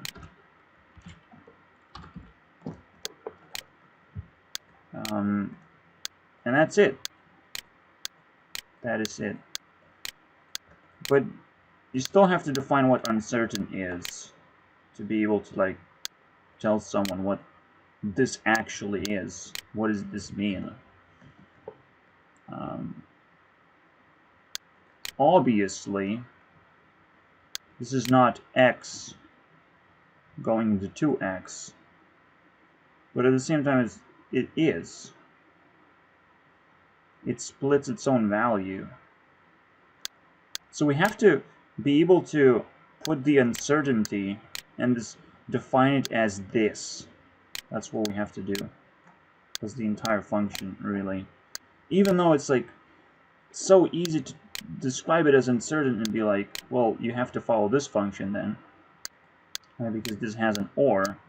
It's still unresolved, while this one is resolved, meaning that you know something that is more certain and more trustworthy than this.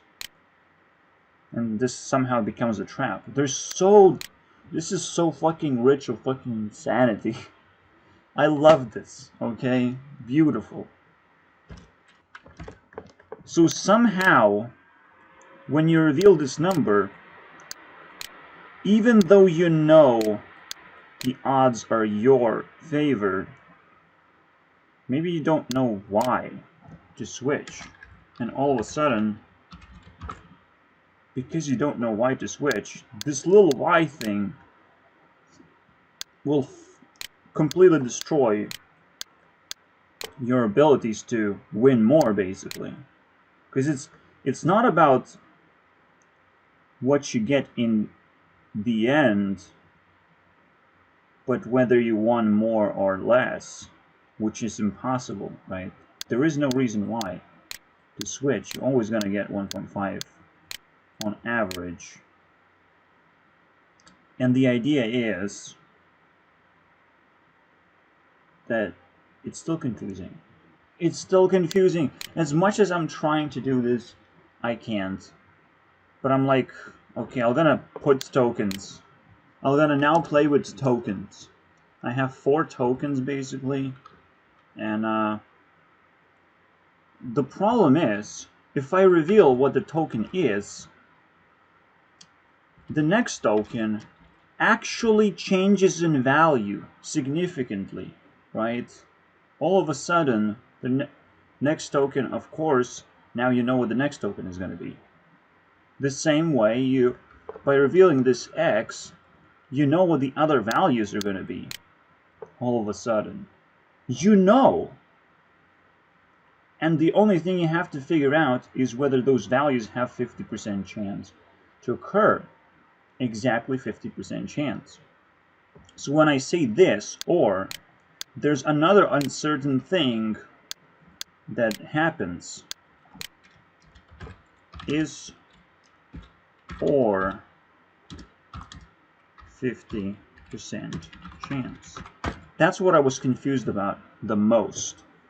This little or little thing, is it the same chance? Can you just divide this whole function by 2 and pretend that it's the part of the same tree of chances, basically? It's so insane. It just... How do you simulate that, at least? In your head, millions of times. Then I would fucking understand. After doing a million of simulations of this.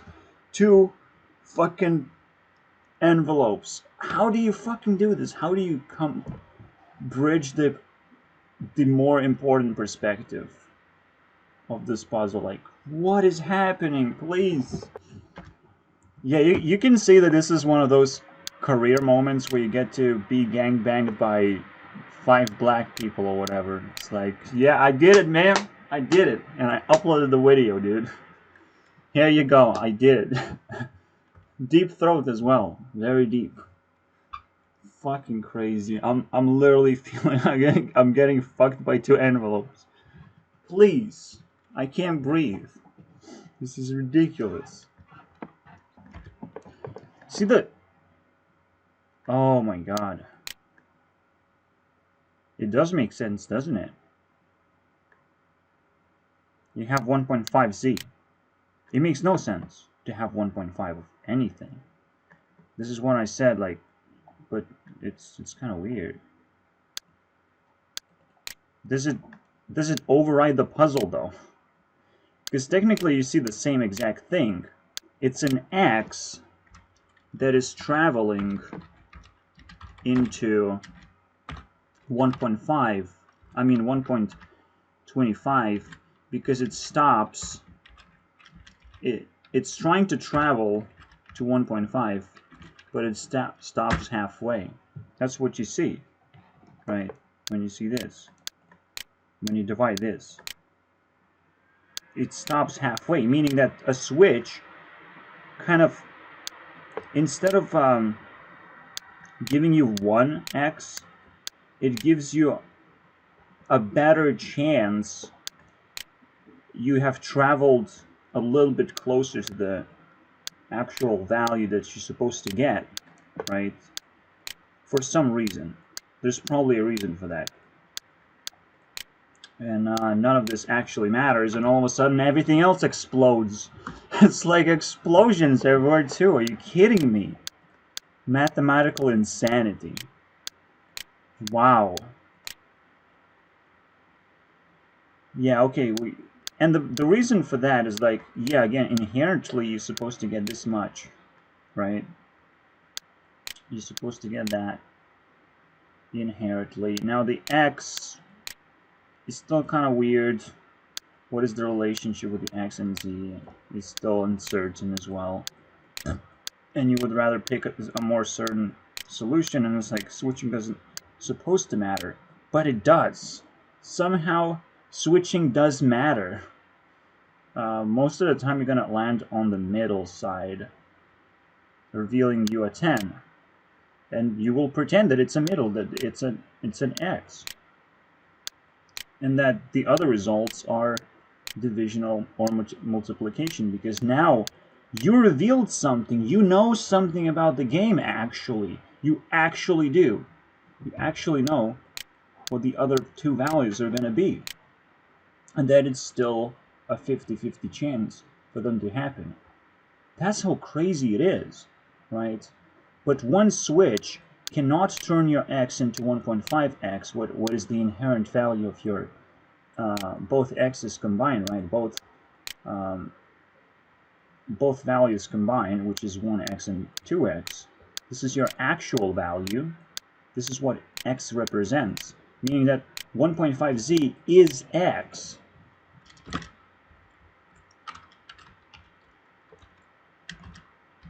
But it also isn't, because it's a choice. It's still or 2x. It's either one of those. But because it chose which one it is, it can also come back slowly. But at the same time, it's going to have the same problem, right? As you switch, you technically should have better odds, but you still snap to something, right? There's something going on that's not mathematical. It's very snappy. Just like, oh, I'm trying to get from force to another thing, and there's so many things, but you just end up with nature. Because you have 2 possibilities anyways. But no. It's so weird, because when you get revealed your number, and you know the other 2 possibilities, it's not like there are 2 players and both of you reveal two numbers. So the game now is actually set, and none of you are gonna be winners, to be exact. But when you're playing against nothingness, right? You still actually don't know. There's a full uncertainty, and it's fully 50%. Otherwise, I would feel that it's not 50%, right?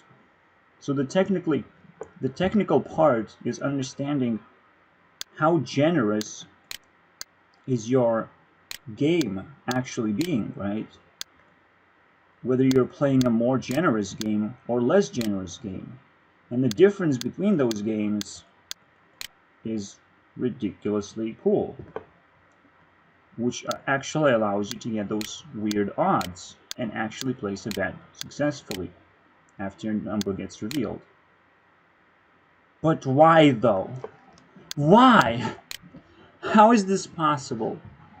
To pick at random, to get something revealed, and all of a sudden the other number gains better value, basically, out of nowhere. This is why this overrules this, or whatever this is. Because there is no better value. Right? That's the question. You are already in the game that is being generous. Right? But you still have to define it somehow with fucking numbers now. And I can't fucking do it. Wait. So, the answer is, this is where I'm gonna sell my conclusion, by the way. This is it. Even though you know you don't, right? You're still lost between two games. You don't know how generous the game actually is, so revealing will not give you any advantage, right? It will not give you any advantage, but it will make you feel better. It will make you feel like 1.225 basically. That's so beautiful. You have to spend a little bit of your X, which is actually, your actual X is almost like 1.5x. That's what you're doing, you're spending it. But at the same time, because you're traveling, because you're switching, because you're getting more information, your X is now 1.25, but it's more of an informational X and not exactly what you get out of the game. It's just the fact that you will know the information, and all of a sudden you will recognize whether the game is more generous or not, and that's it. That's kind of it. But for some reason our language mixes those things up immediately, and it stops working immediately as well. It jams our fucking system so quickly that it turns into the best problem of all time. What is this? And why? And how do we actually fix this? This is why I will take fucking 7 days for this shit. Believe me. This is insane. Why though? Even if I can prove this situation, that you are switching and this is the value of your information on average, of how valuable it is.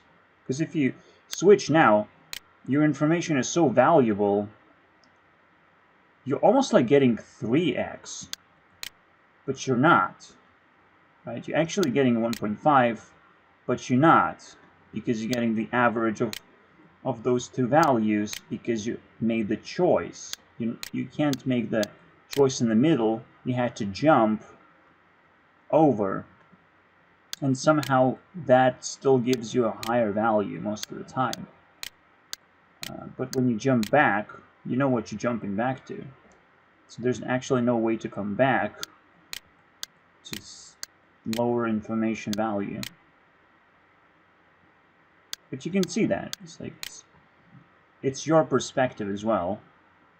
But it doesn't also matter, because Vsauce confused with a third layer of information, that there is a second player somehow. That is just mind-blowing. What? Why do you put another player? This is not okay, dude.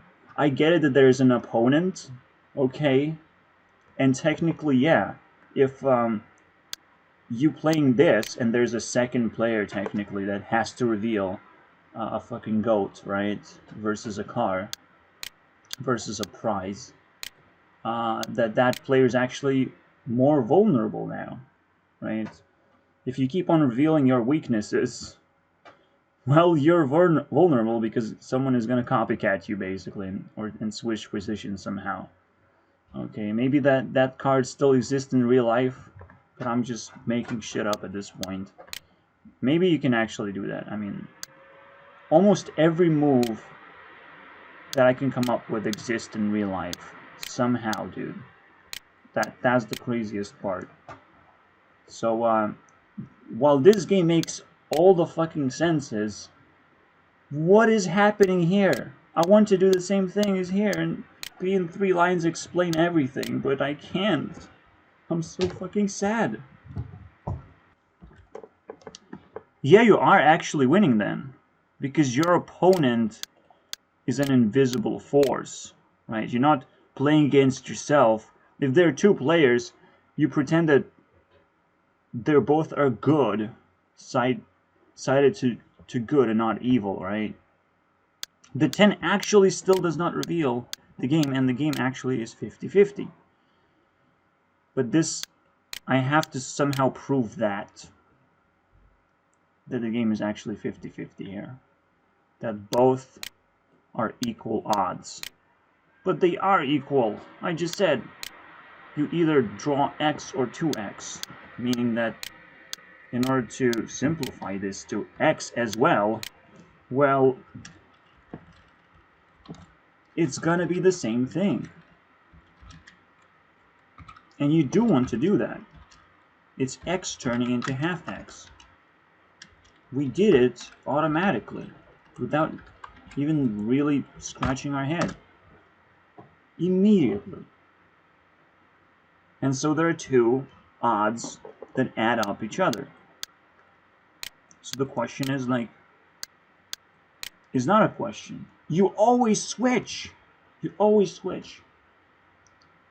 It's just when the other player is introduced, the trouble happens. We're like, well, of course, now the game is like resolved already, because both of your information combined sells the game down, and you will win a combination of either this or this. But when the game is not resolved, switching is always the answer. And I still don't know why. I don't know why. Just every single time I'm so close to the answer, I can't just solidify it for some reason. It doesn't freeze. Freeze, motherfucker. You have caused so much pain for me. Please freeze, man. Freeze. Okay, let's do one more way of putting this together. If you reveal $10, you know that you have either received 1 point of generosity or 2 points of generosity. But if it's 2 points of generosity and the other number is $5, then fuck you, dude. You're still having a maximum value, and you exchange 1 point of generosity, and you're either gonna lose it or gonna turn this into a deal. But it's still supposed to be, again, if we go back to the gambling principle, there has to be certain principles in place where this is the same type of gamble, right? But the problem is, it is the same type of gamble. It's just whenever generosity is revealed, do you still win because of that? You feel like a winner. This is how you feel, right? That's the whole point, is the perspective, is the feeling for being able to go from X to the feeling of getting a higher number on average, just because you reveal another form of information. But that's yet another way to look at it, right? That's the most straightforward way as well. You know what the rule is. You don't give a fuck about this 1.5. The idea that you will always end up with this 1.5 that will just kind of stick forever, basically, and never really gonna change. But at the same time, it also means something, right? But you have to pick something that explains everything. Oh boy. But you're very much happy to exchange this for a chance to win double as much or double as little. Because now you know how the game actually works. And where you stand in the game. Right? So you can actually use the second clue to use uncertainty in your favor. Even though it's confusing, it is uncertain. There's one thing that's actually certain, is that you're going to get more value by switching to you yourself personally. Because the idea is that there's a lot of concealed information out there from you where you couldn't have made a good decision, but now you can, and the decision is obvious. This is why switching is so good, because the decision is obvious.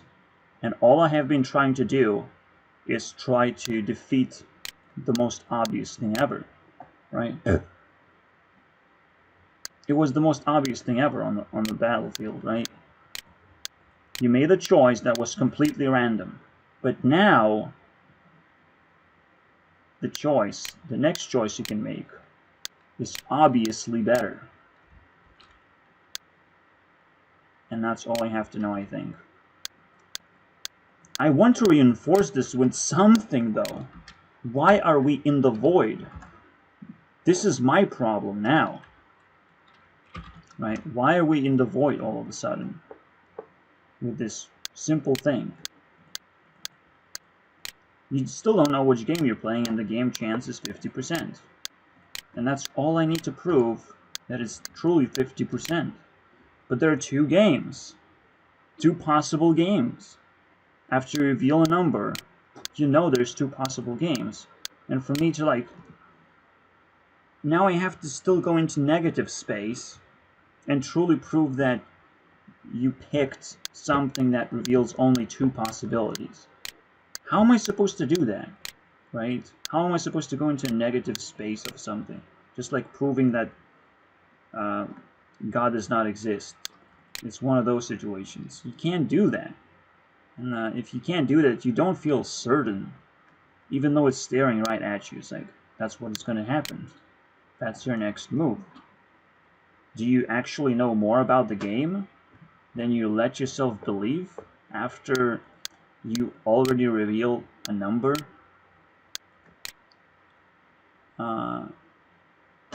It's just somehow the reveal of the number is really, really annoying. Really annoying. It just reveals all the information you have right here. There are two games, you have a number revealed. You switch to try and get a better number, basically. Because the odds are still the same. The odds of coming up with $20 or $5 are still the same. The only question is, even though the game is set, somehow you feel like you can win more. If the game is set to like $10 and $5, somehow you will have an irrational belief that you can win more. But is it really irrational, though? Right? It's not irrational. If you reveal the lower number, you will also have this belief that you can double your money. And in this case, you will 100% will by switching.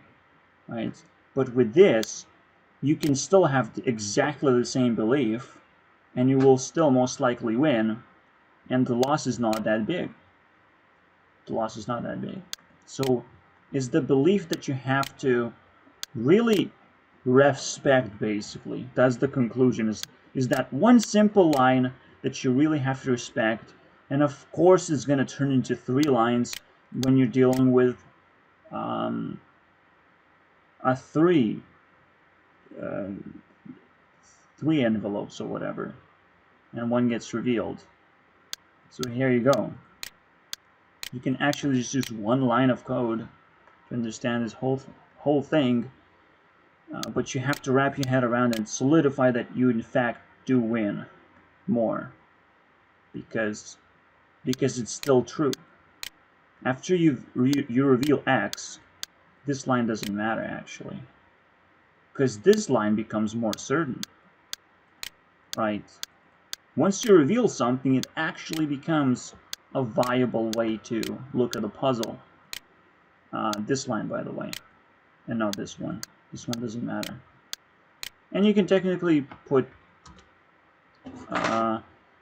it like that, right? But again, once the number is revealed, you don't actually care about this anymore. You actually care about this, very much so, and you very much get a better value from this perspective. From this perspective, you are winning.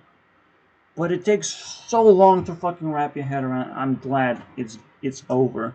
It's almost like a hell created by the most simplest of tools you could ever imagine. You feel like there's some kind of hidden chance, there's some kind of fucking gambling problem, there's something wrong with the game. You're trying to like disprove yourself and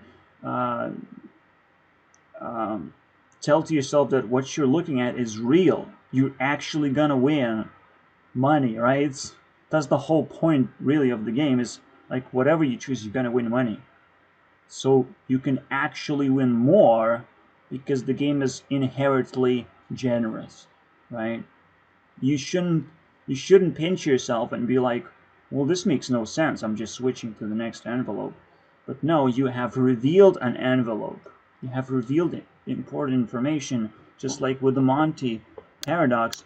You actually revealed information that's very valuable to you, because you will be able to compare this number with what's going to be revealed next in the next envelope. That's the whole point. You can actually compare numbers now. That's why the whole equation changes. Fucking hell. And now I can prove that fucking Vsauce is wrong as motherfucking fuck, dude. Fuck yeah. And a lot of other people are wrong because they do this research and they just fall into the pitfall. And this is probably the most amazing puzzle to just... Oh, you think you're smart? Okay. Prepare yourself for the ultimate defeat, basically. There's no way out of this. You will be defeated. There's no way out of it. No one is gonna fucking make sure to fucking give it an exactly the same solution to this problem. I feel like on top of the fucking mountain right now. Fuck yeah. I saw a mountain. I defeated it. It's 4 hours long. Suck it on. Suck it, Minecraft. There's a new Minecraft in town and it's me. Like, of course, if this would be negative values, you wouldn't want to switch. See, that's where the inherent part of having value and giving you value comes from, right? If it's a positive number, it gets revealed like a positive number, because even if this could be a negative number all of a sudden, and somehow I have to, like, again pull out of my ass a fucking equation, right? But that's the reason why we label it as X, is because we know it's positive. That's the whole fucking reason. And it's not like it's gonna switch from positive to negative or something, and you fucking lose money by playing this game. It's crazy, right? But even then, if you know a rule like that, then the game would be actually too obvious. This one is a little bit less obvious. Right, so... But there's another way to look at it. You can look at it from a zero perspective. If you reveal that the game is 0, then it doesn't matter. Then, only then switching doesn't matter. Only then, okay? In every other circumstance, you have something to compare yourself to. So you make proper comparisons. You understand that it's 50% chance to come up with a game either way. It feels weird because like you could have picked $10 and this could be like, what could this be? Oh my god, what is this defined as? And it almost doesn't fucking matter because it's already X. As much as you try, you just can't. Unless someone actually finds another way to look at it where there are actually 3 games or 3 possibilities to pick for fucking number and you're fucking retarded or whatever. But no, I think the negative and positive comparison actually fixes the whole problem, because now that you know it's positive, that's what you were trying to reveal in the first place, right? This is why this is 1.5z. You revealed that the number is positive. That's it.